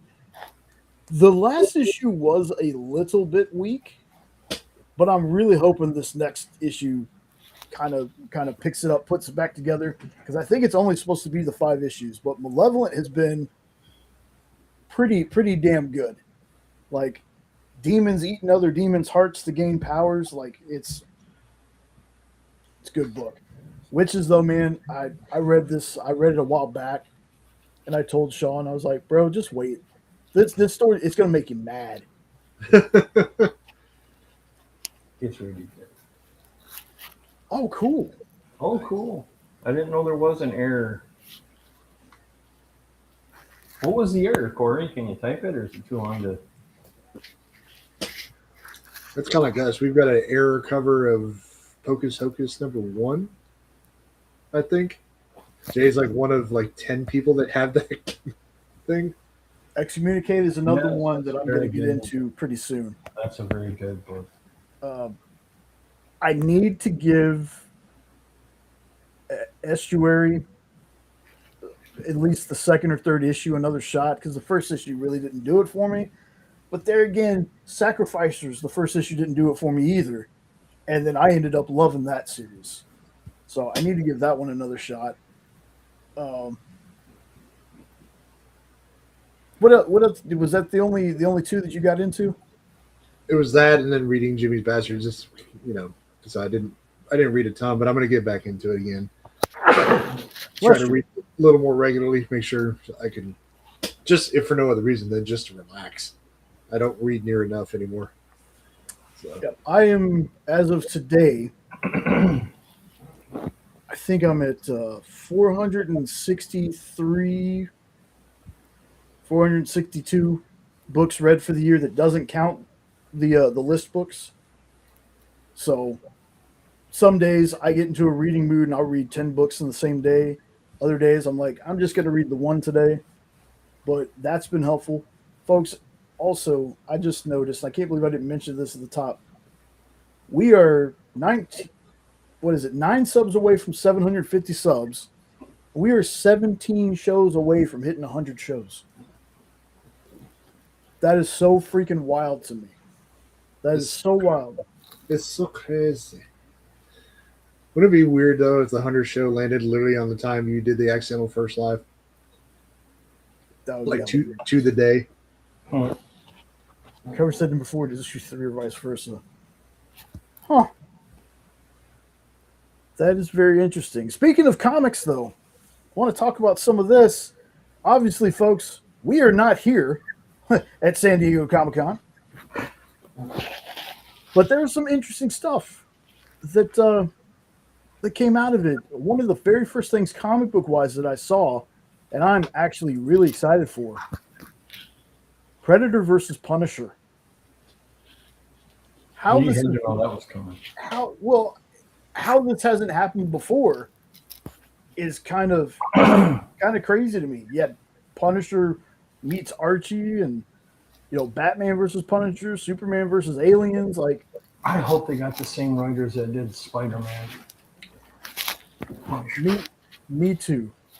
Me too. And what's funny is I've been watching, because it's on Tubi. I've been watching Tales from the Crypt. I love that show. Oh, yeah. There's an episode called People in Brass Hearses. And it has the late, great Bill Paxton and Brad Dourif playing brothers, along with the late, great Michael Lerner playing an ice cream man. And there's a scene where Bill is talking to Brad, and Brad is holding a comic. And the comic is Jesse James versus Predator. That's not a real comic. They made that comic specifically for that one episode of Tales from the Crypt. I saw that and I was like, why isn't that a book? Why don't we have a Jesse James versus Predator book? I would love that. Like, I like aliens. I am more on the Predator. I have no idea. Because we're a little too positive on things, Roberto. I have a weird thing where I'm like, if we were more negative about things, we probably would be up there. But you know what? If being negative and being a doomsayer and comics are dying and all this other stuff got us to those, I'd rather be where we are right now. I'd love to have thousands of subs. I would. I'd love to have more folks in the chat along with y'all talking to us, joining, being part of the show. I'd love that. If it gets to that point, cool. If this is where we stay the entire time and it's 3 or 4 or 5 of y'all in the chat right now, I'd still be doing the show and I'd still love doing it. Like, I love doing this stuff. I hope one day. That is the goal, though, to at least hit 1,000 subs eventually. But if it doesn't happen, as long as y'all are having a good time with this, that's all that matters. All right. So first bit of news from the Marvel panel: we have a Ghost Rider. They have announced who's Ghost Rider, and you're not going to like it. Really? Ryan Gosling is Ghost Rider. I could see that. I got to give everyone a shot, man. I agree. Got to give everyone a shot. But yeah, they put this up. Ryan Gosling is officially announced as Ghost Rider. I don't have a problem with that. And Sean Levy is the director. Oh, Sean Levy. Sean directed Deadpool and Wolverine, I believe. So it'll be interesting to see how Ryan does. Look, to me, it's kind of like Pattinson, right? People look at some of the stuff that Ryan Gosling has done. He's usually just eye candy. Again, I give him a shot. I think he's a terrific actor. Like, I think he's great. We'll see. Now, I'm interested to know, though, is he Danny Ketch? Is he Johnny Blaze? I'm wondering which Ghost Rider he's going to be. As long as he's Nicolas Cage, I'm good with it. As long as he's not Nicolas Cage. Oh, yeah. I'm okay. I got you. It's Eddie's fault I'm too positive. It's all those positive posts. Ed. Well, if you want to turn things negative, I can come up with something. Nah, let's not. We don't have to do that. Yeah. There's plenty of negative channels out there. Yep. I've got a website up that apparently, as they get big updates and people come on stage, the site itself will say click a link and refresh, and it'll show what the update is. So I'm basically watching it. Awesome. So while you're doing that, I'll keep going through the comics. If you find something, pop it up, let us know. So DC Next Level stuff, they've announced a new Vixen comic, a new Static Shock comic, and then Batman Shadow of the Bat. I need them all. But that's not all. That's not all. We also have Batman Bad Seeds. Okay. We're also getting... Now, they announced this before with the logo and everything, but we're getting a new Demon series. Really excited about that. Some Etrigan love. I love that. All right. Jonah Hex. getting a new series. Oh, That's interesting. that's coming soon. Yep. Yeah, I've never read a Jonah Hex comic, and I want to. I'm sorry to hear that, Roberto. This is a new Teen Titans. I've never read a whole lot of Teen Titans ones, so we'll see. I'll give everything a shot. This one I'm pretty excited for. This is going to be releasing on Batman Day. Batman of Two Worlds. And it looks like they're taking the Fraction Batman and the Absolute Batman and putting them in a book together. That will be very interesting. I love whoever did that cover. That Absolute Batman looks amazing. That's Nick Dragotta. Well, Nick Dragotta is my best friend because that is a great drawing of Absolute Batman. Yeah, he's actually the main artist on the Absolute Batman series. Oh, okay. That would explain why I like it so much. Now, tell me, Jay, do you agree? If Batman was in the Gears of War universe, is that not what he would look like? Yeah, 100%. 100%. Batman would be boomer sized. Yes. He really would. But yeah, this is releasing for Batman Day. I even love how they incorporated the two logos together. I've been a big fan of this Batman suit from the regular. Oh, this is Jorge Jimenez? Really? Because it says, or is Jorge Jimenez the main artist on the series? I think Jorge Jimenez is the main artist on the series for the Batman that's on the left. Yeah, the Fraction Batman. Yeah. Yeah, okay. So Jorge is the one for Matt Fraction's Batman. Absolute Batman is Nick Dragotta.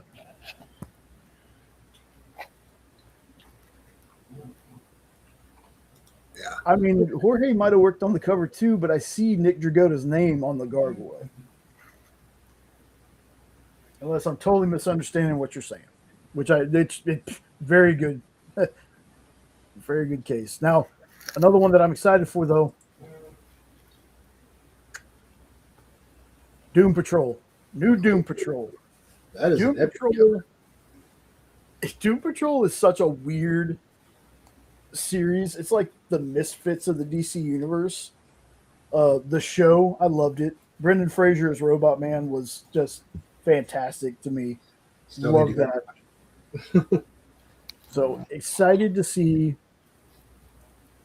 a new one. Then we have I had to grab this cover, y'all. I had to.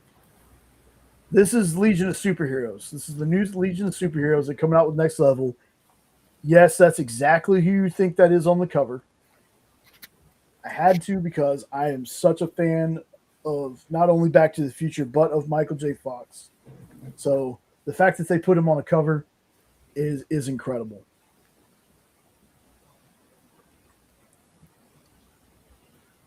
So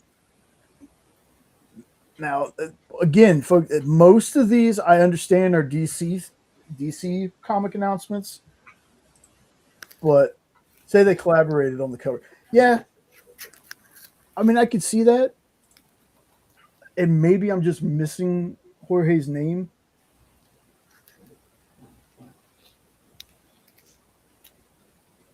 Okay, yeah, I can totally see it. I can totally see it.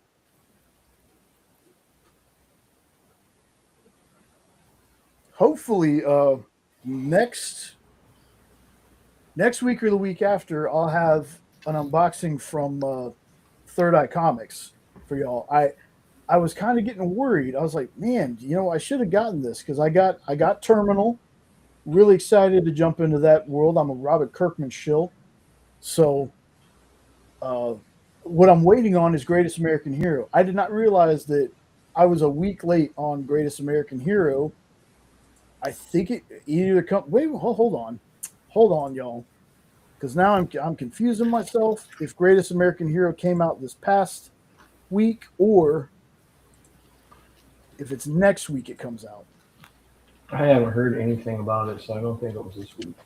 Okay. I want to say that I just talked about it last night on Nancy's show too.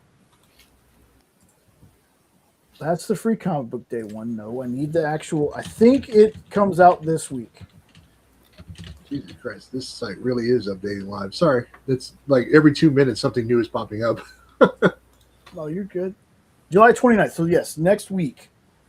So after next week, I will finally get my shipment of books because I have it set obviously to when I get something.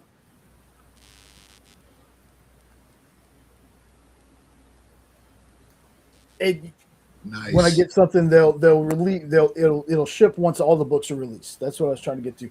So And now we need an A cover of Absolute Black Canary and a logo if they do a logo yes, variant. I was a day late getting the Absolute Catwoman foil. I had it in my cart, and when I went to pay the next day, the cover had sold out already. So, and I've heard great things about that book, and I haven't read it yet. Absolute Black Canary kind of feels what we're getting with Absolute Green Arrow. If I'm being honest, I love the book. I love the fact that book has been up to 12 issues now, but it really feels like a Black Canary story. I'm hoping that eventually we start, like it's starting to trickle into a Green Arrow thing, but I'm hoping that book starts turning a little bit more Green Arrowy. I'm hoping with 12 issues, we're not waiting until issue 11 to find out who's under the hood. Again, I will say this till I'm blue in the face and people yell at me. I think it was marketed wrong. Should have been slasher or horror or slasher murder mystery, not a horror book, because there's nothing horror about it. But I'm enjoying it. But it really does feel like a Black Canary book right now. But if they're releasing their own Absolute Black Canary, I'd totally read it because I'm loving the Black Canary that's in the Absolute Green Arrow book.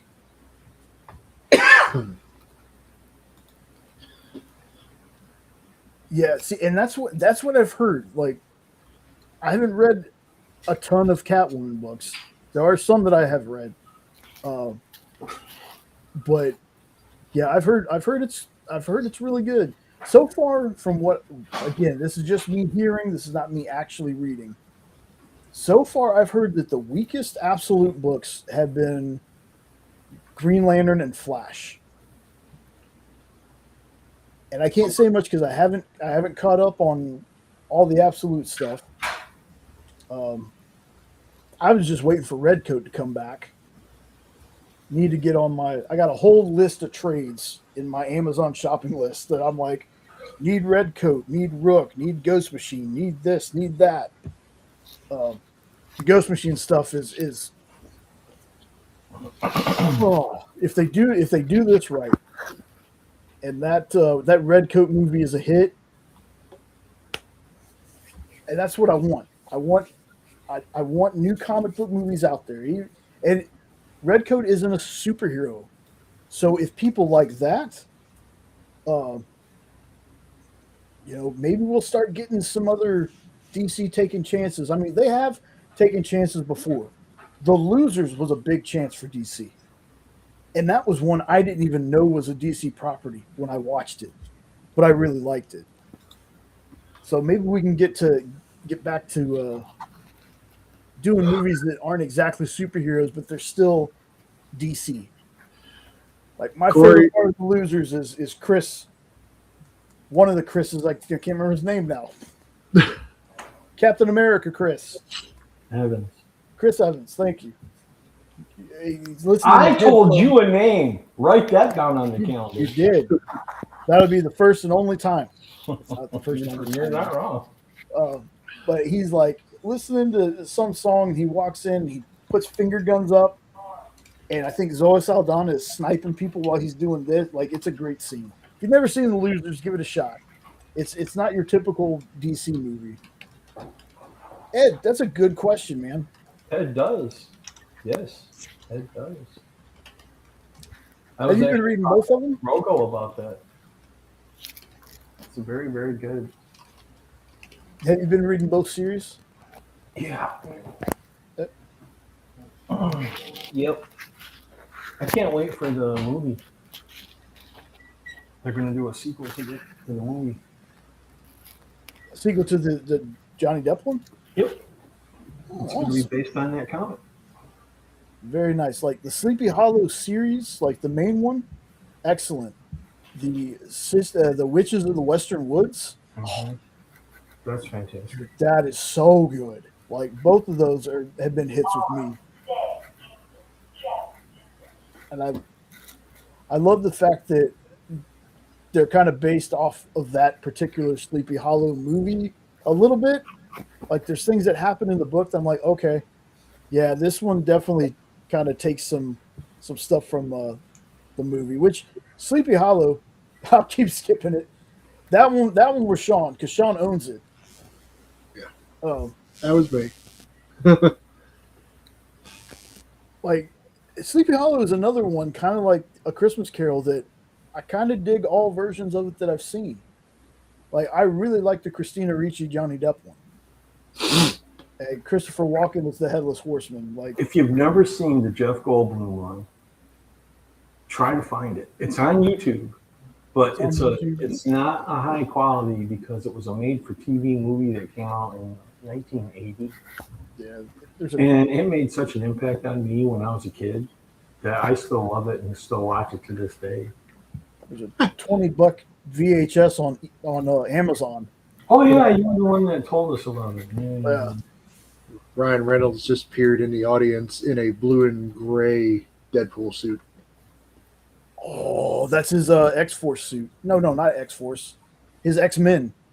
I think the blue one is his X-Men one. He's had a couple of different suits. I want to say the blue one is his X-Men suit. That's exciting. That is exciting. See you, Corey. Awesome. Later, Thanks for Corey. coming by, boss. Appreciate you. See you during the week. Taylor's Horde, best one, and the old cartoon. Ichabod Crane and Mr. Toad. To this day, I still don't know what the hell Mr. Toad's about. Has anybody watched Mr. Toad? I'm just wondering. Nope.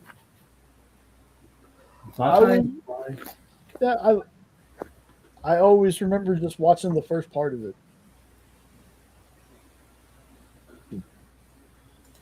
I remember when it was on TV that I told my mom to let me know when this was over and they were getting to the Headless Horseman so I could come in and watch it.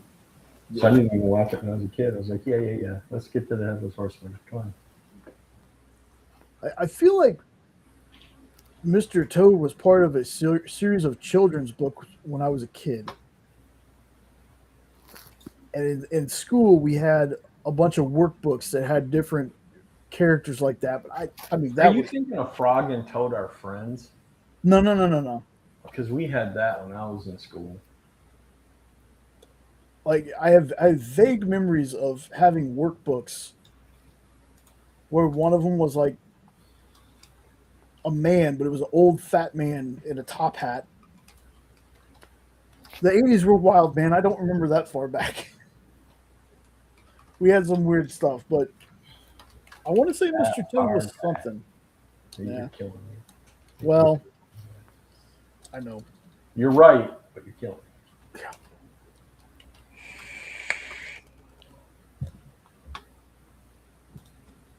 All right. I will go to my grave saying that 80s metal is not classic rock. Welcome to Classic Rock, and it's Ozzy Osbourne or something. What? Dude, they have Slipknot on classic rock now, and they were like 2006. It's like, really? And then I'm like, well, it was 20 years ago. Shit. Like, the first album I remember for Slipknot, I was still in high school. Dude, look. Because Wait and Bleed is still probably one of my top 3 favorite songs by them. I used to listen when I was a kid. I used to listen to it was called Backtracks USA. I can't remember what radio channel it was on, like Mix 96.5 or something like that. Because I like all different kinds of music. And it played all the best hits from the 80s. That it was a Sunday, so I had to stay up with my headphones because I was supposed to be in bed at like 9 o'clock for school. And I would listen to that. A couple of years ago, Backtracks USA now plays the 2000s. Hard to say with us, Roberto. It could be 10 minutes, could be 10 hours. Hop. Go ahead and hop off, boss. It's okay. I don't want you getting in trouble, man. And we might still be back on when you get a chance. If not, have a great rest of your weekend, man. Thanks for stopping by. I appreciate you being here. it's basically now just reading San Diego things. Like that's pretty much all the comics and stuff I had loaded for tonight. Yeah. We are gonna, like I said, we'll watch that Green Lantern trailer a little bit later. So the little private chat. I know it's a private chat, Sean, but we can go ahead and read that. Yeah. So Pedro Pascal's Reed and Doom have history in Doomsday. I hope so. Like that's a big factor, is the two of them.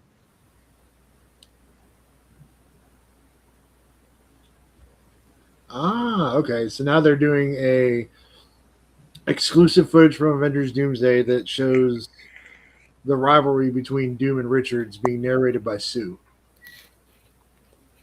And it actually gives you a verbatim of the lines. I'll read it to you. So it says, Victor, did you do this? Reed asks him, all of you have stolen lives and now you must give them back. Doom responds, elsewhere we hear Sue say, I knew he was lost. I didn't realize he was broken. And the footage ends with Doom bringing an army of Sentinels back to life. Oh, we're getting freaking Sentinels.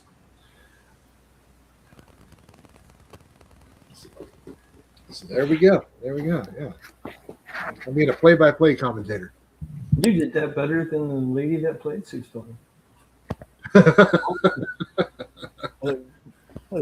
Vanessa Kirby. I don't remember her name, but I feel about her the same way I did Evelyn. I did not buy her as Sue Storm at all in that movie, and for me, she drugged the movie down. Her and John were the best part. Yeah, I thought she was one of the best parts of the whole movie. That's why we're all different. Yes. Pedro was Pedro. Yeah. No, Pedro was an a-hole for not shaving that mustache, especially since he shaved it for the next movie. I know. Oh, no, he still got it for Doomsday. I don't care. He shaved it for a movie in between, and Yeah. I want to thug him with something for. All right. Black Panther 3 coming in 2028. Which one? Black Panther 3. Black Panther 3. That one's going to have Denzel. Was Denzel in the second one, or? Denzel Washington's getting kind of old to play that. Yeah, I'm not sure. That's also when Ghost Rider is coming. I believe it's 2028 as well. Oh, they're probably dropping most of the. What I need to remember is when D23 is, because Marvel does a lot of stuff with D23 because it's Disney Marvel. I'm wondering if they're going to drop like part of the slate here at this Comic-Con, because I don't think DC had like a huge presence, or if they even went this year, like the movie, the DCU. So I don't think we're going to get too many. I think they did a Green Lanterns panel, but outside of that, I haven't heard anything else from DC. No. It's like we're all waiting on pins and needles. When is the next refresh? Hey, Sup, Dan, what's going on? Hey, Dan the Bigfoot man. That is right. He's about to ship the books out. Can't wait. Getting issue 4. Yeah.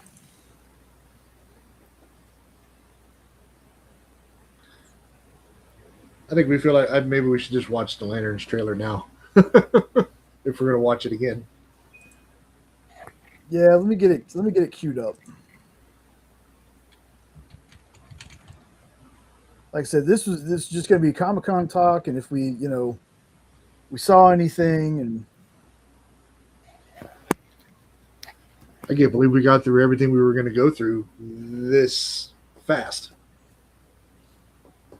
I was trying to pull the talking to a minimum. That's partly my fault. Go on your rants, damn it. Yeah, when he jumped right out of the gate with Mouse, I'm like, wow, we're hitting the ground running today. Yeah. In fact, quite honestly, Got to hit y'all with the heavy content first, hook you in. I'm going to get this set up, but I will be right back. All right. We pause 20 seconds for station identification. After these messages, we'll be right back. It's Schoolhouse Rocky, the chip off the block. Oh, man. Oh.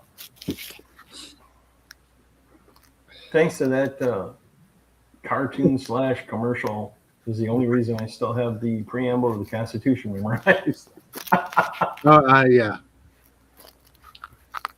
For the United Don't get me started, man. I'll sing the whole damn thing. Don't get me started. Yeah. We the people of the United. In order to form a more perfect union. Yep. I told I'll never forget when I was doing college in 06 or 07. Of course, I'm the old dude in the class at that point. I was like 23 or 4. But the teacher was going over the preamble, and nobody in the freaking class knew it. Oh, wow. Except me. She's sitting there, and she'd pause for you to sit the words. And she looks funny, goes, is he the only one that knows this? And I'm like, apparently so. I said, Schoolhouse Rocks is awesome. There you go. I was like, well, I'm the boomer in here. That's for sure. And you know, my favorite one was always the "I'm just a bill," but I can't recite either because it was mostly talking. It's the preamble. That one and the shot heard round and round was the start of the revolution. Yep. Conjunction, junction, what's your function? Hooking up words and phrases and clauses. Oh yeah. They need to do more educational stuff like that for people today. It might help them. Well, anything educational for the kids today. Please. This generation needs a Mr. Rogers or Schoolhouse Rock or something to get them motivated. Reading Rainbow. Yeah.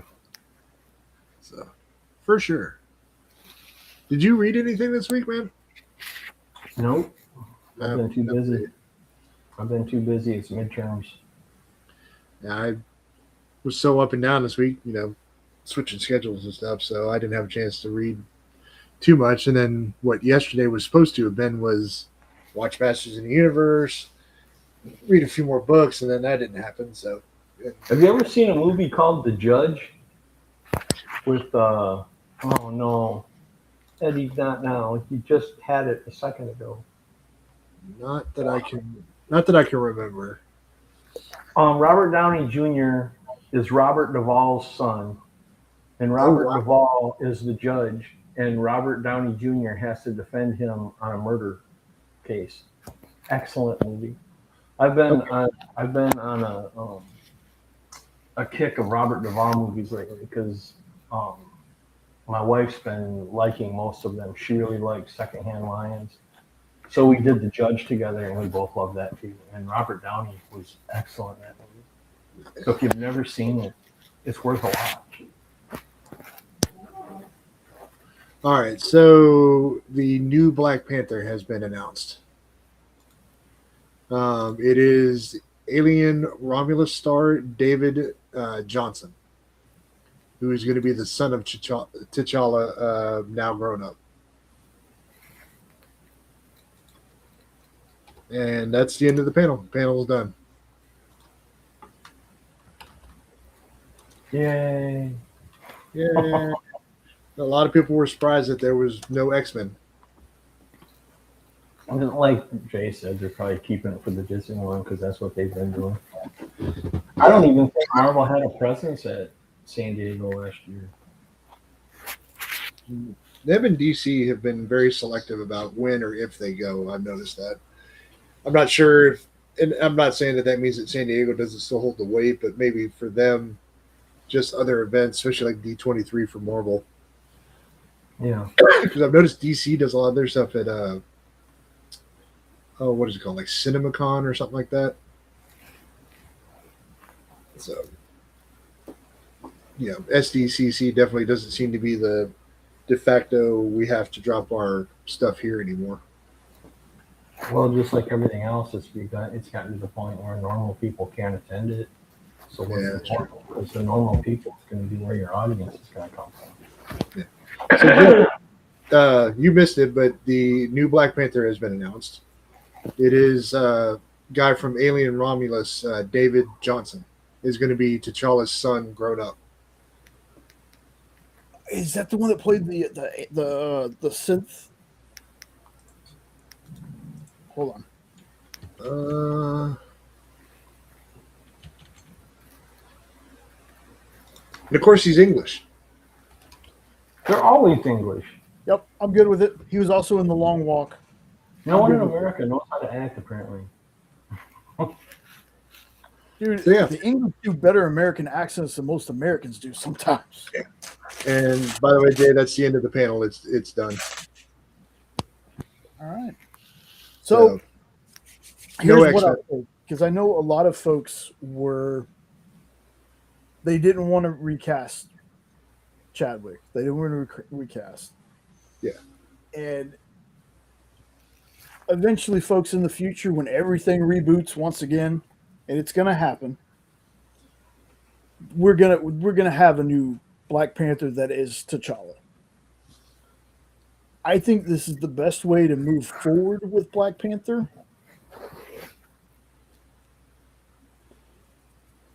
Because Chadwick, here's my little rant that's not so much a rant. Chadwick Boseman took a character that I had always been a fan of. My favorite Avenger was Black Panther. Growing up as a kid, Black Panther, I loved Black Panther. He brought that character to life for me on screen. I thought Chadwick was fantastic. And through that role, it had me watch other movies of his, like 42. 42 is a fantastic Jackie Robinson, right? Yep. Yeah. Yeah, Jackie Robinson. Sometimes I forget. Not a sports guy. I do like sports movies, but sometimes I forget. Sports ball. Sports ball. I haven't watched it yet, but I have Get On Up in my queue of things to watch. The James Brown. What do they call those things? Documentary, biopic. There you go. Thank you. I always say biopic. I always say it wrong, but Is he James Brown? yep. Oh wow. Yeah. Okay. Speaking of which, have you guys seen Michael? I started watching it. I made it to right before he turns into like a bigger teenager. I was like, I need to wait. I need to wait and watch this with Jenna. They ended it way the hell too soon. It was weird listening to them try to explain why they did that, but I don't even know why I didn't hear, but I was like, "Are you kidding me? They're going to stop here?" And I'm not talking about all the kids stuff. I didn't want any of that in there anyway. Yeah. I was just shocked that they stopped so early. Oh, but I'll tell you this: that's his nephew playing him, and my goodness, if that didn't feel like close your eyes and that's Michael Jackson talking, like it was. yeah. In some scenes, he looked like Michael, and then other scenes, he didn't look anything like Michael. So I don't know, lighting or angle or something. Yeah. But my one complaint about it: Mm-hmm. too much singing. There's too much. They sang the entire songs when they'd have him sing. You know, most of the rockumentaries or biopics or whatever you want to call them, they do some of it, but not the whole thing. I mean, even the Queen one, which if you haven't seen Bohemian Rhapsody, that's an amazing movie. Well, I love that They one. didn't play the whole damn songs. They just gave you enough and then kept the story moving along. But watching 4 kids sing an entire song on a dance or on a stage got kind of boring in spots. Yeah, because And then when they cut it, I'm like, what? It's over? What? they didn't even do that with the 2-part Jackson movie from the 90s. They only did it on a few songs, but a lot of it was just clips. Oh, I almost forgot about that one. Yeah, I love that movie. My whole family and I watched that both nights when it came on. I know we watched it, but I don't remember. I do. Just the casting back then was really good. Oh, I was telling Sean that I've been on a Robert Duvall kick lately. Remember, I Yeah. introduced my wife to Secondhand Lines. Mhm. We kept it going this week with a movie called The Judge, with Yeah, Robert where he's Robert Downey Jr.'s dad. Such a good movie. Yeah. Such a good movie. Sean hadn't heard of it. It is such a good movie. She loved it too. And Robert Downey knocked it out of the park in that one too. He's got incredible range. Although there was some Tony Starkish in his portrayal as a lawyer, but you forgot that it was Tony. That's just him, though. I know, it's just being him. That's why he was so perfect. And that's why when he was first announced and everybody were hating on it, they're like, "Are you crazy? He's a self-absorbed drug dealer." Like, have you read an Iron Man comic book? That's what Tony Stark is. He's a self-absorbed alcoholic that gets in trouble because he's rich. Yeah. He was perfect. He even managed to stick parts of themselves into his Sherlock Holmes portrayal. I'm still mad that they keep teasing that we're going to get a third one of those. I don't think we are. Have you seen The Goat Detectives yet? No, I haven't watched it yet. I haven't watched it. You got to talk about it when you watch it.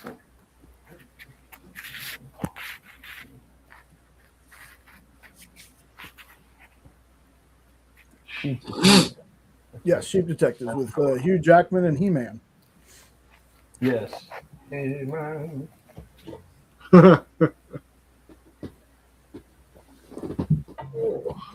Oddly enough, He-Man is Peter Parker in that movie. He's a journalist wanting to work for a newspaper, taking pictures.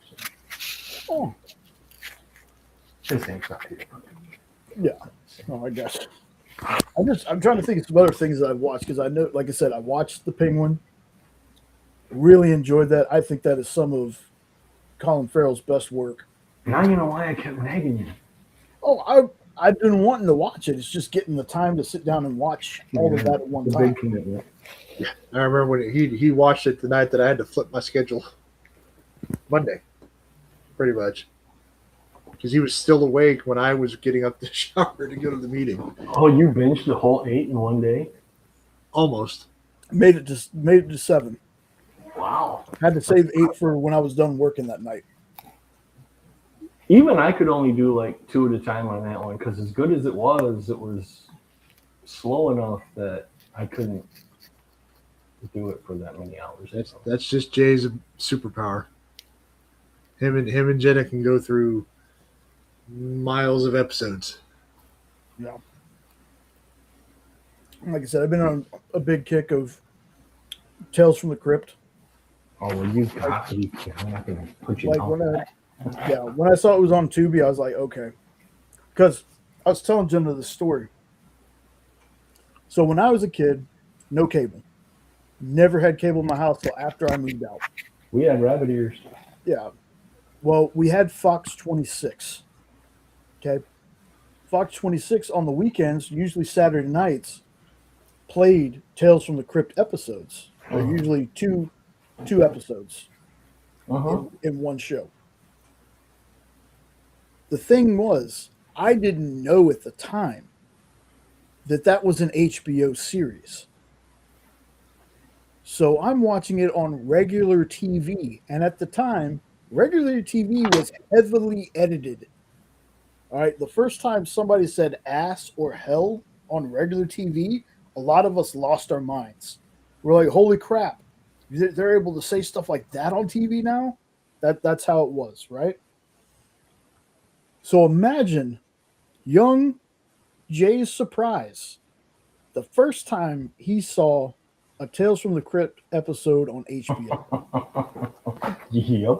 This one's got boobies and bad words. Now, granted, folks, I've said this before. When I was a kid, there wasn't really a limit on what I could watch. I never repeated anything I heard. I wasn't all like, oh, boobies. I wasn't like that as a kid, okay? I'm like that as an adult, but it wasn't like that as a kid. So, outside of, really hardcore stuff, I'm not saying my parents were like, here, you can watch this. No. But, like, I watched 48 Hours and Beverly Hills Cop and RoboCop and, movies like that. But seeing how much, I was like, this is why they could fit 2 episodes in a 30-minute time slot. Yeah, because they cut half it out. Because there was so much cut out. I didn't realize it. So at one time I had the entire series, on a laptop, sailing the high seas a long time ago. I can admit that. We lost the laptop though.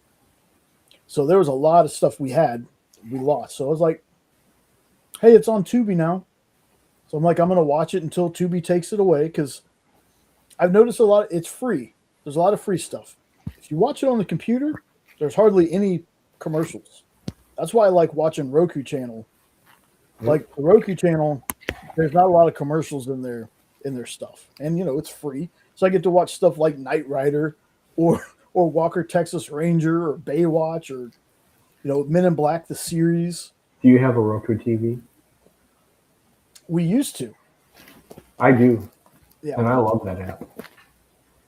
But in order to get certain things to play on our TV, they're only Roku compatible. So what we had to do is we had to buy the little Roku stick. Like we just replaced the TV out in the living room. That was a Roku TV. Got to have the Roku stick to get certain apps to work. So, like I said, Roku, Tubi, between those two, there's so much free good stuff. I mean, this thing has Freddy's Nightmares on Tubi. And I watched that show, even though that was the thing I wasn't supposed to watch. That's the one thing I could watch all these R-rated action flicks. My parents didn't like me watching horror movies because I had nightmares. So watching Freddy Krueger, even when I was 17, my dad was like, nah, turn that off. Oh, yeah, Pinocchio launched yesterday, too. That's right. Did you see Robert Englund's little video? Mm-hmm. He released a video about it coming out. I think it was Thursday night. Yeah, it must have been Thursday night because he said tomorrow night or whatever. It's really cool the way he does it. I need to sit down and just... The cricket is what he calls it. And he's using his Freddy voice. Yeah, I need to just sit down and watch all those movies. Even the ones that aren't part of the Twisted Fairy Tale or Twisted Children Tale world, whatever they're calling it. Because there's going to be a Bambi one. There's a Peter Pan one. There's, of course, Blood and Honey has like 5 movies now or something. Oh, the best Bambi one is Bambi versus Godzilla. It was one of the first videos to ever go viral on the internet when the internet first hit mainstream in the late 90s. There's It's Bambi out in the field and they're playing that. And he's just eating, and it's like 30 seconds of that. And all of a sudden, Godzilla's foot comes in, and all you see is Bambi legs sticking out under the feet, and Godzilla wiggles his toes and walks away. It still holds up today, although it's in black and white. There's a book that I never got to finish. It's a Zenoscope book. Fish people. No, but it was Pooh versus Bambi. Oh, nice. And I was like, this is the Winnie the Pooh movie I want to see made. Like, Blood and Honey will be fine. It's schlocky, stupid horror. But I want Pooh versus Bambi. Huh? Watch this stupid talk now. Come on now. You can't call Pooh, Blood and Honey is dumb. Horror. It's dumb horror. It's yes, it is. brilliant. Are you kidding me? You should have won an Oscar. I love that movie. My wife thinks I have mental issues, and she's not wrong, but I love that movie.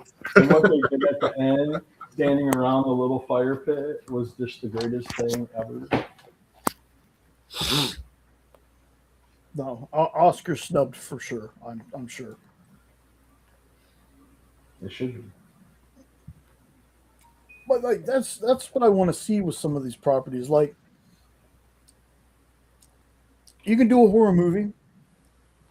I think we should kind of cap it at how many we do. Like, and I'm not saying Blood and Honey needs to be like 1, 2, 3 and it's done. What I'm saying is Popeye the Sailor Man has like 3 or 4 different horror movies attached to that character. And I haven't seen them. And it's like, you might as well like Do one horror movie, do an action movie. Why not? I want to see a Popeye like Rambo, just beating the hell out of people.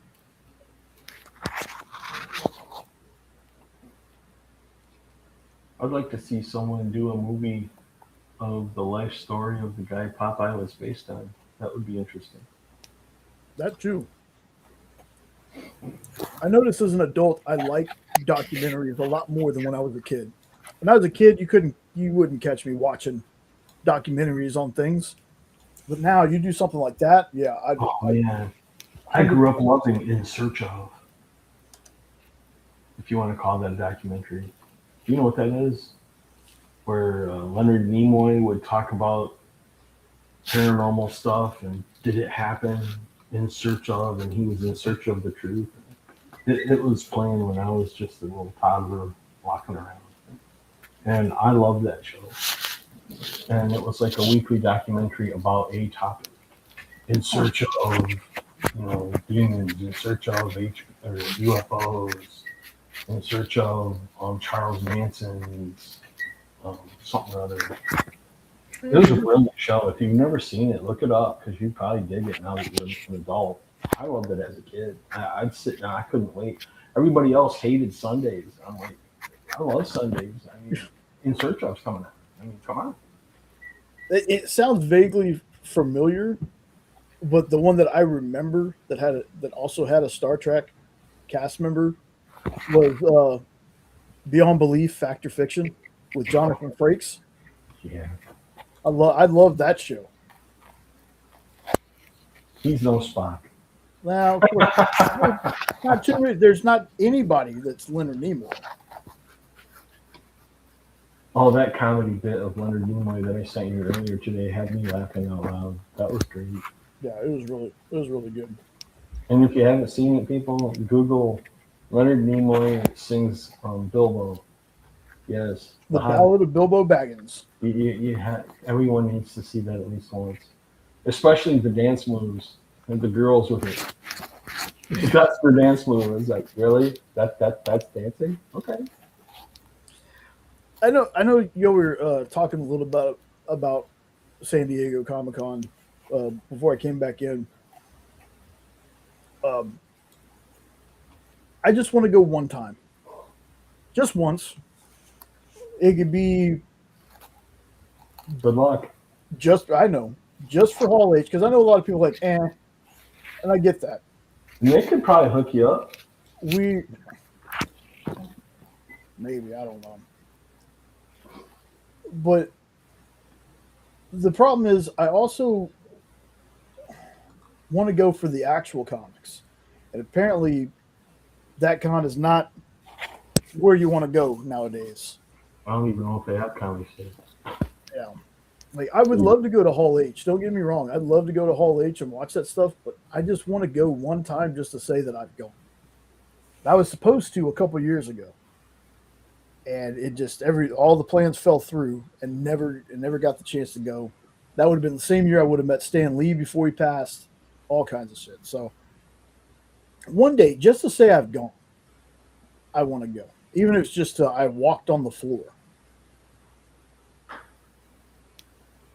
I hear you. It's a holy grail for a lot of comic nerds. But with your anti-crowd, you'd be miserable because even regular cons are miserable, but San Diego is ridiculously miserable. Well, I figured it's probably a lot worse than Dallas, but Dallas was no room to move. Dallas was you were shoulder to shoulder, cheek to cheek, pole to hole with people trying to walk through that thing. So I don't know. It'd just be just to do it, just say I went one time. I wish that they would do like some kind of, it'd still be like pay-per-view or something, but live stream. And I know they put the panels on, but just the whole thing. Because there are some people that just can't get there. And I understand that it's like, well, the people that paid money to be there should get stuff that other people that didn't pay to get there. Like, well, somebody physically can't go. Is there nothing that we can do? Is there nothing that can be done? People that physically can't go, But it goes back to the whole theaters and TV releasing stuff same day. I know that there's a lot of people that just love going to movie theaters. That's like the thing. They're like, there's nothing that beats that experience. To me, though, again, if I'm ever given the option again to stay at home to watch a movie, that's what I'm gonna do. Like, it's cool getting, the little knickknacks and the popcorn buckets and things like that you can now just order online anyway if you like them that much. I think the last movie I went to the theater to see was Far From Home.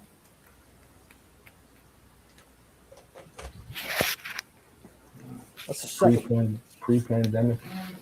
Yeah. Ironically, for me, the two cons I want to go to the most are Phoenix, and I think it's called Heroes Con in North Carolina. Yeah, Heroes Con. I want to go to Gary Con once. That's the Gary Gygax one, right? Gary Gygax, Dungeons and Dragons. I've always wanted to go there at least once. And it's not a big to-do from what I've heard, but I just want to go. It was one of those things that I wanted to do. I get that. I've only gone to 3 cons. I've gone to one of them multiple times, but the 3 I've gone okay. I thought you meant 3 ever. I've been to Comicpalooza quite a few times. Went to Dallas one time. I got to say that even though it was cool because Garrett and Mog and Mel were at the Dallas one that we went, and that was a lot of fun. And Dan was usually at Comicpalooza. And Onrie was at Comicpalooza one year. I got to say the Bedrock City Comic Con that we went to, that was way different than the other 2 cons I've been to. I had a blast just doing that. And Dan was at that one too. Dan was at Bedrock. You'll be at Heroes next year. I have so much family in North Carolina, Virginia, that I've always been like, man, you might meet Rocky Robbie up there, Dan, if you go. If you know Rocky Robbie Bill from yeah, that's what I've heard from a lot of people. That's what I've heard from a lot of folks. It was a little bit of a cluster the last time we went. We skipped this year because we moved and everything. Weren't going to have the funds to do it, but we'll see. I mean, there could be some stuff we still enjoy about it, but it was mainly walking around the comics and watching the wrestling and stuff like that. But all good, man. Nice. What game's your game, Dan? Ooh. Much like sports, I don't know about cards, so I didn't know there was more than one game of poker. Oh, I love cards. You got poker, Hold'em.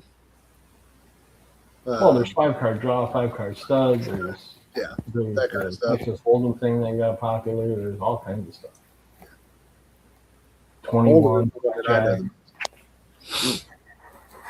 Usually when people say poker, they're talking about 5-card draw, but I was just curious. Hold'em. That's the one that I know the most. I wonder why. That's because everybody's got to know when to hold them and know when to fold them, know when to walk away, and know when to run. That's because that's the one that's popularized. Well, that's the remember counting your money when you're sitting at the table. There's time enough for counting when the dealing's done. Yep. That's awesome. We're so retarded. That's why I love you guys. There's a card room by your house. That's awesome. Oh man, I wish there was near mine. I haven't played cards in years. Nobody on my wife's side of the family plays cards, and my family's pretty much died out. So unless you count the online stuff, I haven't played cards since we hung out with Jay's cousins. I still can't remember the name of the game that Stephanie and Amanda were trying to teach me, and then we went into like Cutthroat Uno. Nice. My favorite card game of all time is Pinochle. And then I like euchre. Nice. Poker too. I made a lot of supplemental income off poker when I was in college. People Ooh, are on the like, triple why time. aren't you getting drunk? Yeah. So, without further ado, and I've been keeping Ed waiting on this. Yeah, I was gonna say, dude, I'm gonna fall asleep. You don't hurry up. What we're gonna do real fast because Ed didn't see it, Oh, and I'm not afraid of getting claims and whatever. I've already done a reaction video to it. We are going to watch Ed. Watch Oh, no pressure there. Jeez. react to as soon as I can find the right button here. Come on, there we go. Gonna pop us up on screen. Where's my? There we go. Right there. Make sure. Hopefully the audio will play. I'm gonna see if I can turn it up just a little bit before. Come on, man. What are you doing? Turn it up just a little bit. All right, just give me a thumbs up if you can hear the audio when I start playing it.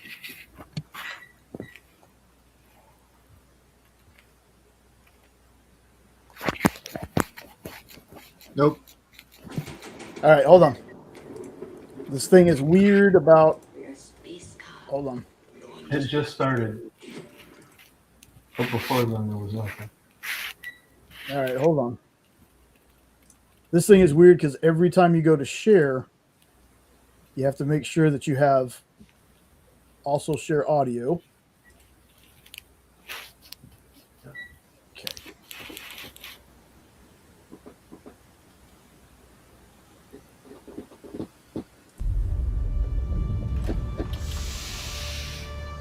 That's better. That's better. It's time to get up, Junior. So, you're a space cop. No, I'm just being trained. All right, new lesson. Take the ring. You fly. Just fly. I'm sorry. Fly, please.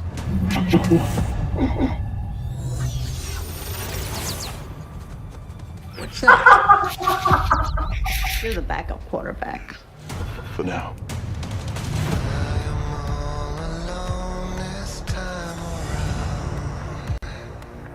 What do you think is going on?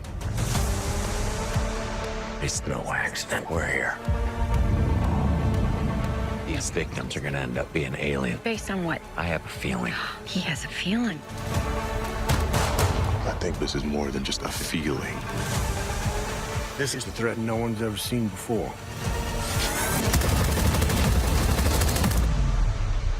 What do you know about manhunters? Where'd you hear that word? Manhunters are the most dangerous beings to ever exist in the galaxy. And it could take the form of any species. So it could be anyone. He's gonna send an army to put you down.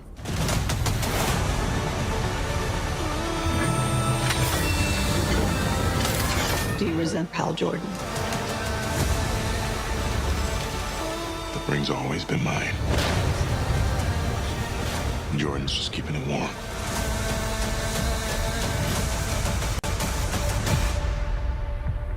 Sinestro. You don't really believe he's your backup, do you, Hal? No. Let's say what he actually is. My replacement.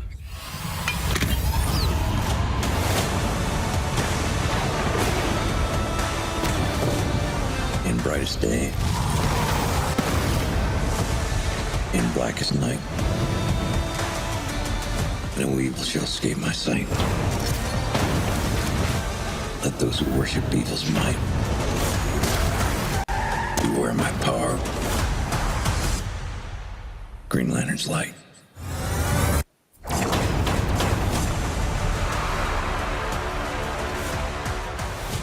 How about a beer?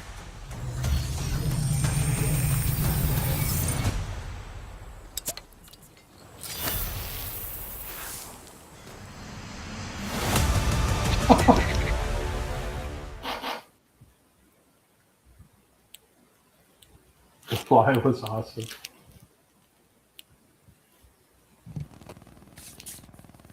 All right, so what'd you think?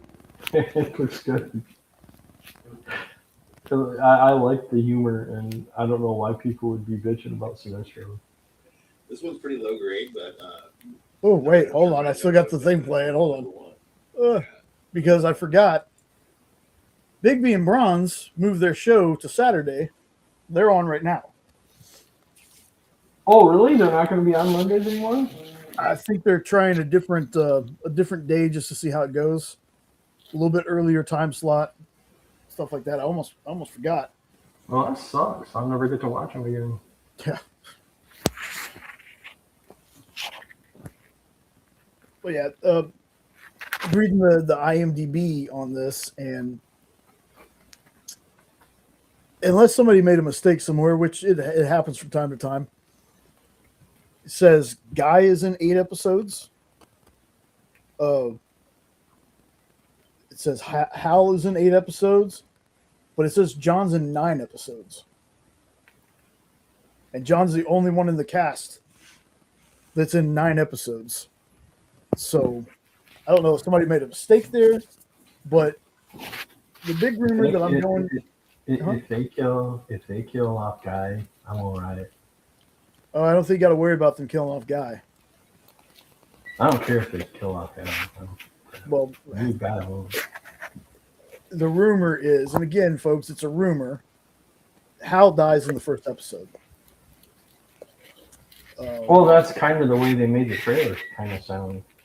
Yeah, like we're seeing 2 different timelines. You notice that when he has the beard, that's the 2026 timeline, and then the other timeline is 2016 timeline.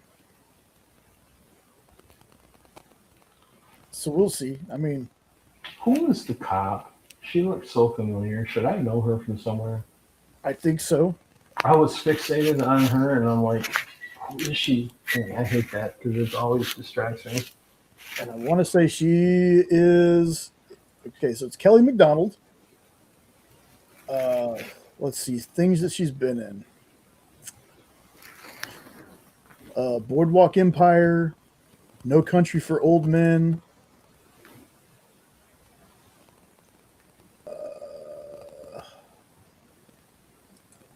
Believe it or not, Jay, you're kind of noping right now yourself. Yeah, probably. I believe it. She's done a lot of voice work. Hitchhiker's Guide to the Galaxy. She's one of those people you've seen her in something, you just can't remember what. Probably.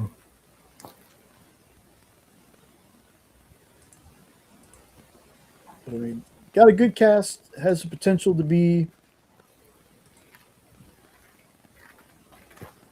a really, really good show. There's a couple times when I was watching the trailer, it's like, hey, it's that guy.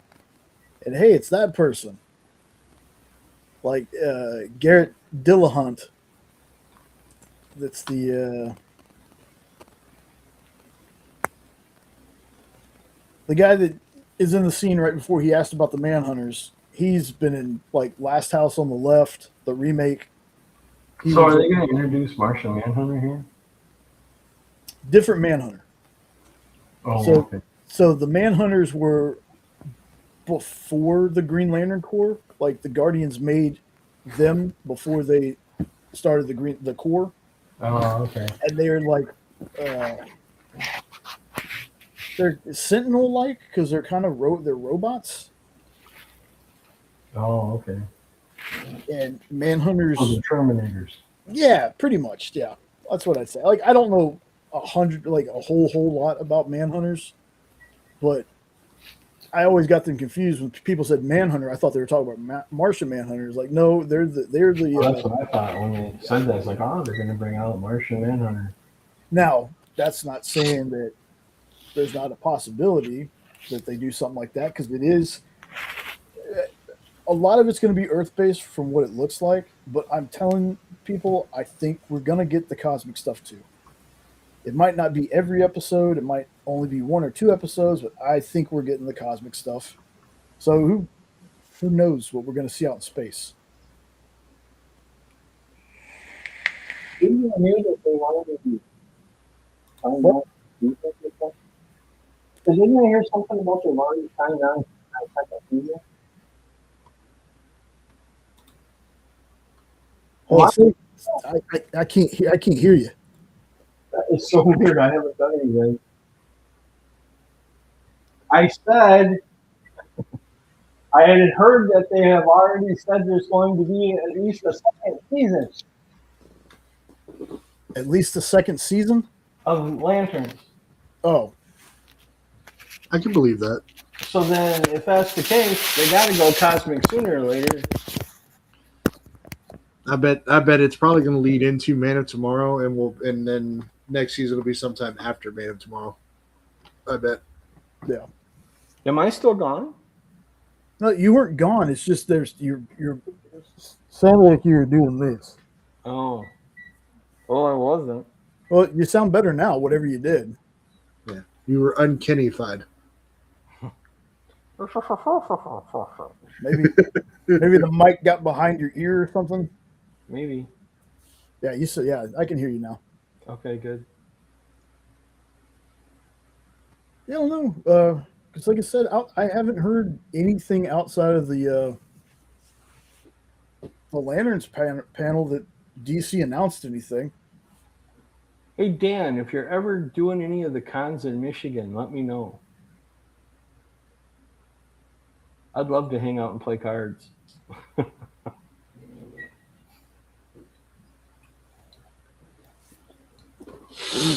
Yeah, not Hopefully sure. I can go to a con again someday. One day. That'll be the goal. That'll be the goal. That among many. So I'm not sure what's going on with Comic-Con tomorrow. I don't know. I just feel like at this point, the last couple of years that there's been more trailers out by now. Like they were doing this thing where they talked about it, they showed it at their panel, and then there was one they released on YouTube for all the people who couldn't go and paid $80,000 to go to Comic-Con could watch. I mean, I don't know. It's like we're getting even less with that now. So first it was like we were just movie stars and movie trailers, a little bit of comics. I actually feel like I've heard more on the comic side than the movie side. I think it's like you said, because Marvel now basically does D23. And if I remember right, wasn't it called like CinemaCon is where DC did a lot of their stuff when Superman and whatnot was announced or something like that? Yeah. But they're not there because like Lanterns really is the only thing they can push, because Man of Tomorrow was so far away they weren't going to have anything for that. Creature Commandos, who knows? I mean, Clayface they could have done. I think they might have done something with Clayface too. But those are the only two. And I think they dropped a newer look at what Mr. Miracle and Big Bart are going to look like in the cartoon. Like it's not going to look like the animation that they showed us before. They changed it.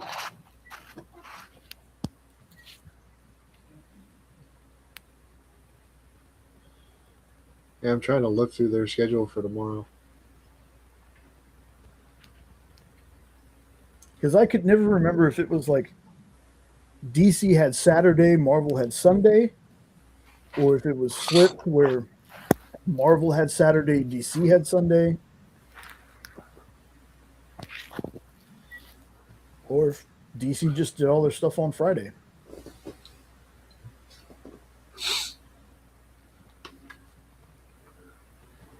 I'll get all my con news from Dan tomorrow night. If he's on. I was bummed he was on last week.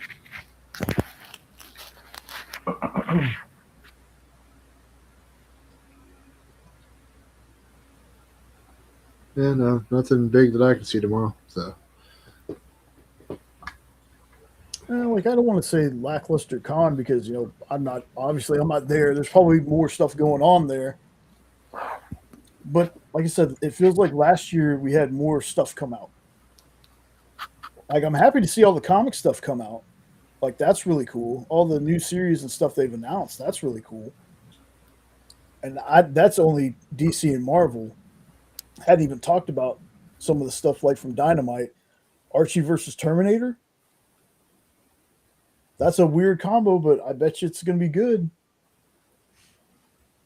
It can't be any weirder than Predator. That's true. Yeah, a lot of good. And I don't know. Maybe it's because all the trailers released earlier this week. Because, I mean, I wasn't expecting that. Waking up Monday, we had that. Tuesday or Wednesday, we had the Clayface. Then yesterday, we had Lanterns. So that's the majority of the trailers they could have shown at Comic-Con anyway.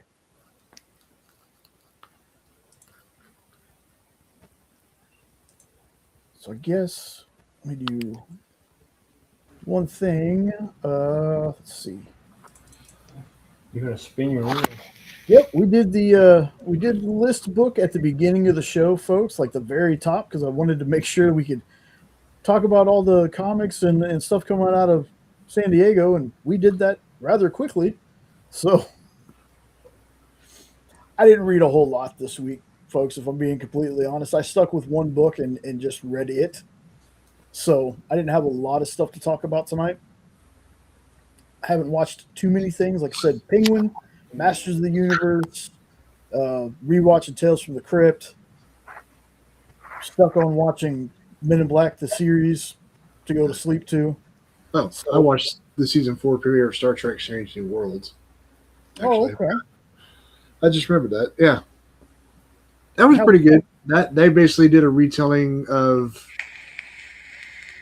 how essentially the premise of the entire episode was the Enterprise crew is responsible for the creation of humankind. They get sent back 65 million years to the time of the dinosaurs. And there is in this world, Mars is actually a thriving world that has water, et cetera, et cetera, et cetera. But they had been taken over by, I forget the name of the creatures, but you learn that there was a fifth planet in the solar system that existed back then that was not in the solar system as we know it now. And essentially what it was is these people from Mars stole Enterprise tech and destroyed that species' homeworld. And in doing that, it's a piece of that world that's the asteroid that hits Earth and destroys the dinosaurs, and Mars ends up dying anyway because it changes the orbit. And you basically learn that the entire universe with humans as we know it in their universe, it happened because of that. Is that the clip I saw with the girl punching the dinosaur in the face? Yes. Okay. Yes, that is Spock's girlfriend. Ah, okay. Yeah.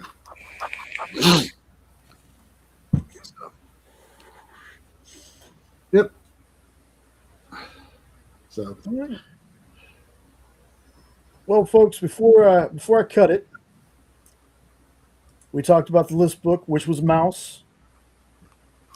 I'm still feelings about that book. I can't wait to dig into it more. It was very hard to tear myself away from it, but I was like, got a show, so I kind of have to do the show. So what we're going to do now is I'm going to pick a new list book from the few we got left. Quite a few up there. What do you mean a few you got left? Yeah.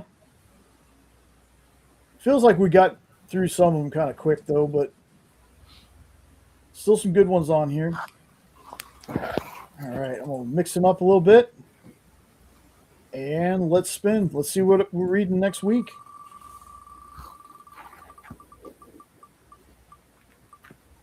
Uh-oh. Rigged. It's rigged.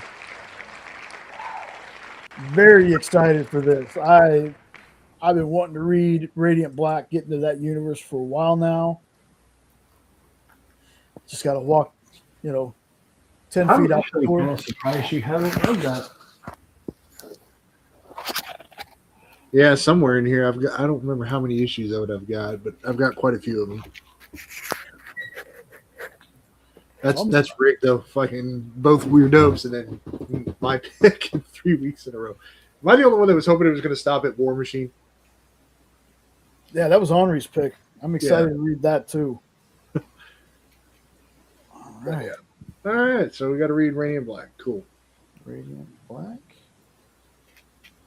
We could also talk about the little, not real animated series, but they have done some little animated stuff with Radiant Black with Will Friedel, Eric from Boy Meets World, and Terry McGinnis from Batman Beyond, the voice of that, and he voiced Deadpool in an episode of Spider-Man. Yeah. Deadpool. Rise with no school. You guys both look so hilarious right now. You look like that. Max Headroom?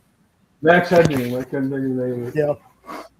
It happens. I don't know. Like I said, it's hard because like Sean's messing up, and I can see that. I look clear on my screen, but I'm messing up for y'all. So it happens, man. One day the technology will be there to where a streaming service can stream and hold up that stream, and it doesn't take 8 million years for the comments to come through, which is always strange to me. So, folks, early show tonight.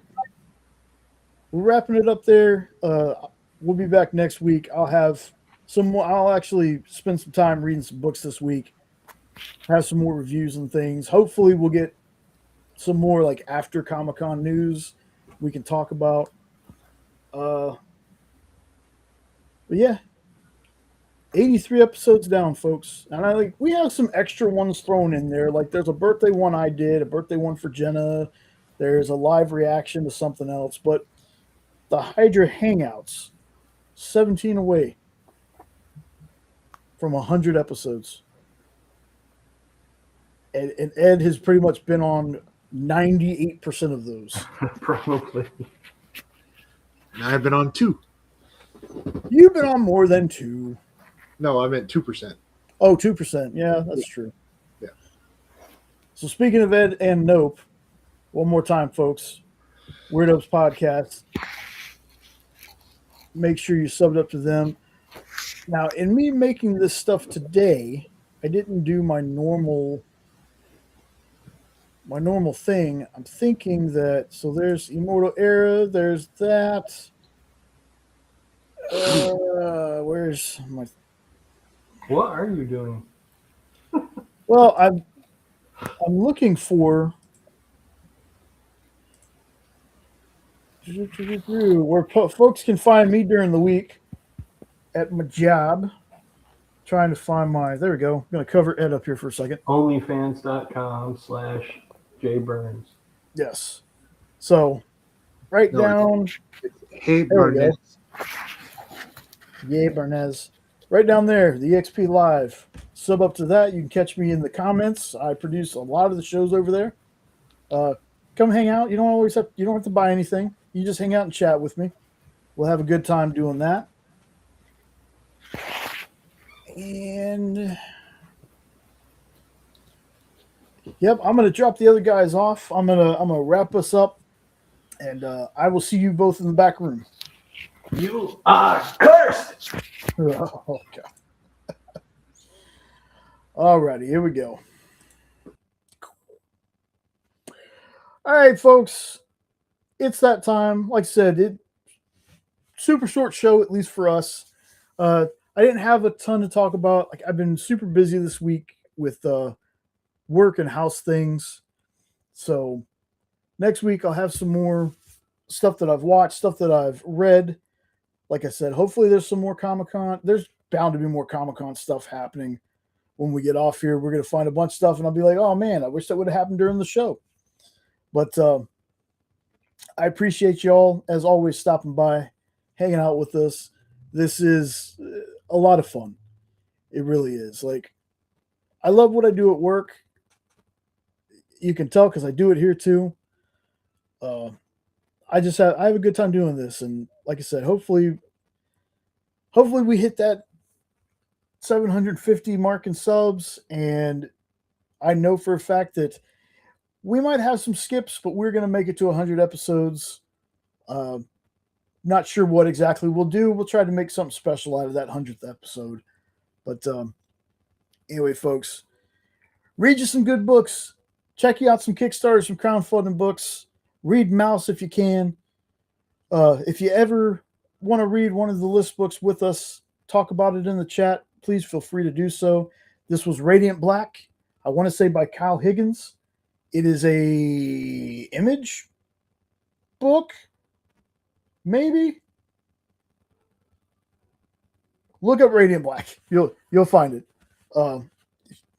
That's going to be the list book next week. We'll have more stuff to talk about. Oh, my goodness.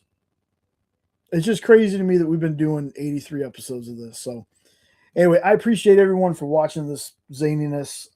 Everyone, have a great rest of your weekend, great rest of your night, and we'll catch you next week. Take care. Later.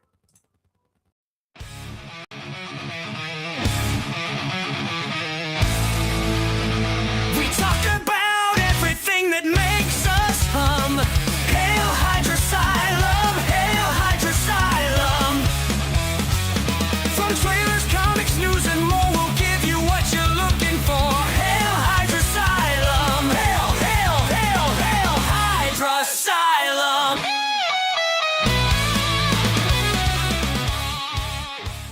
Hydra. Hydra. Oh, fancy.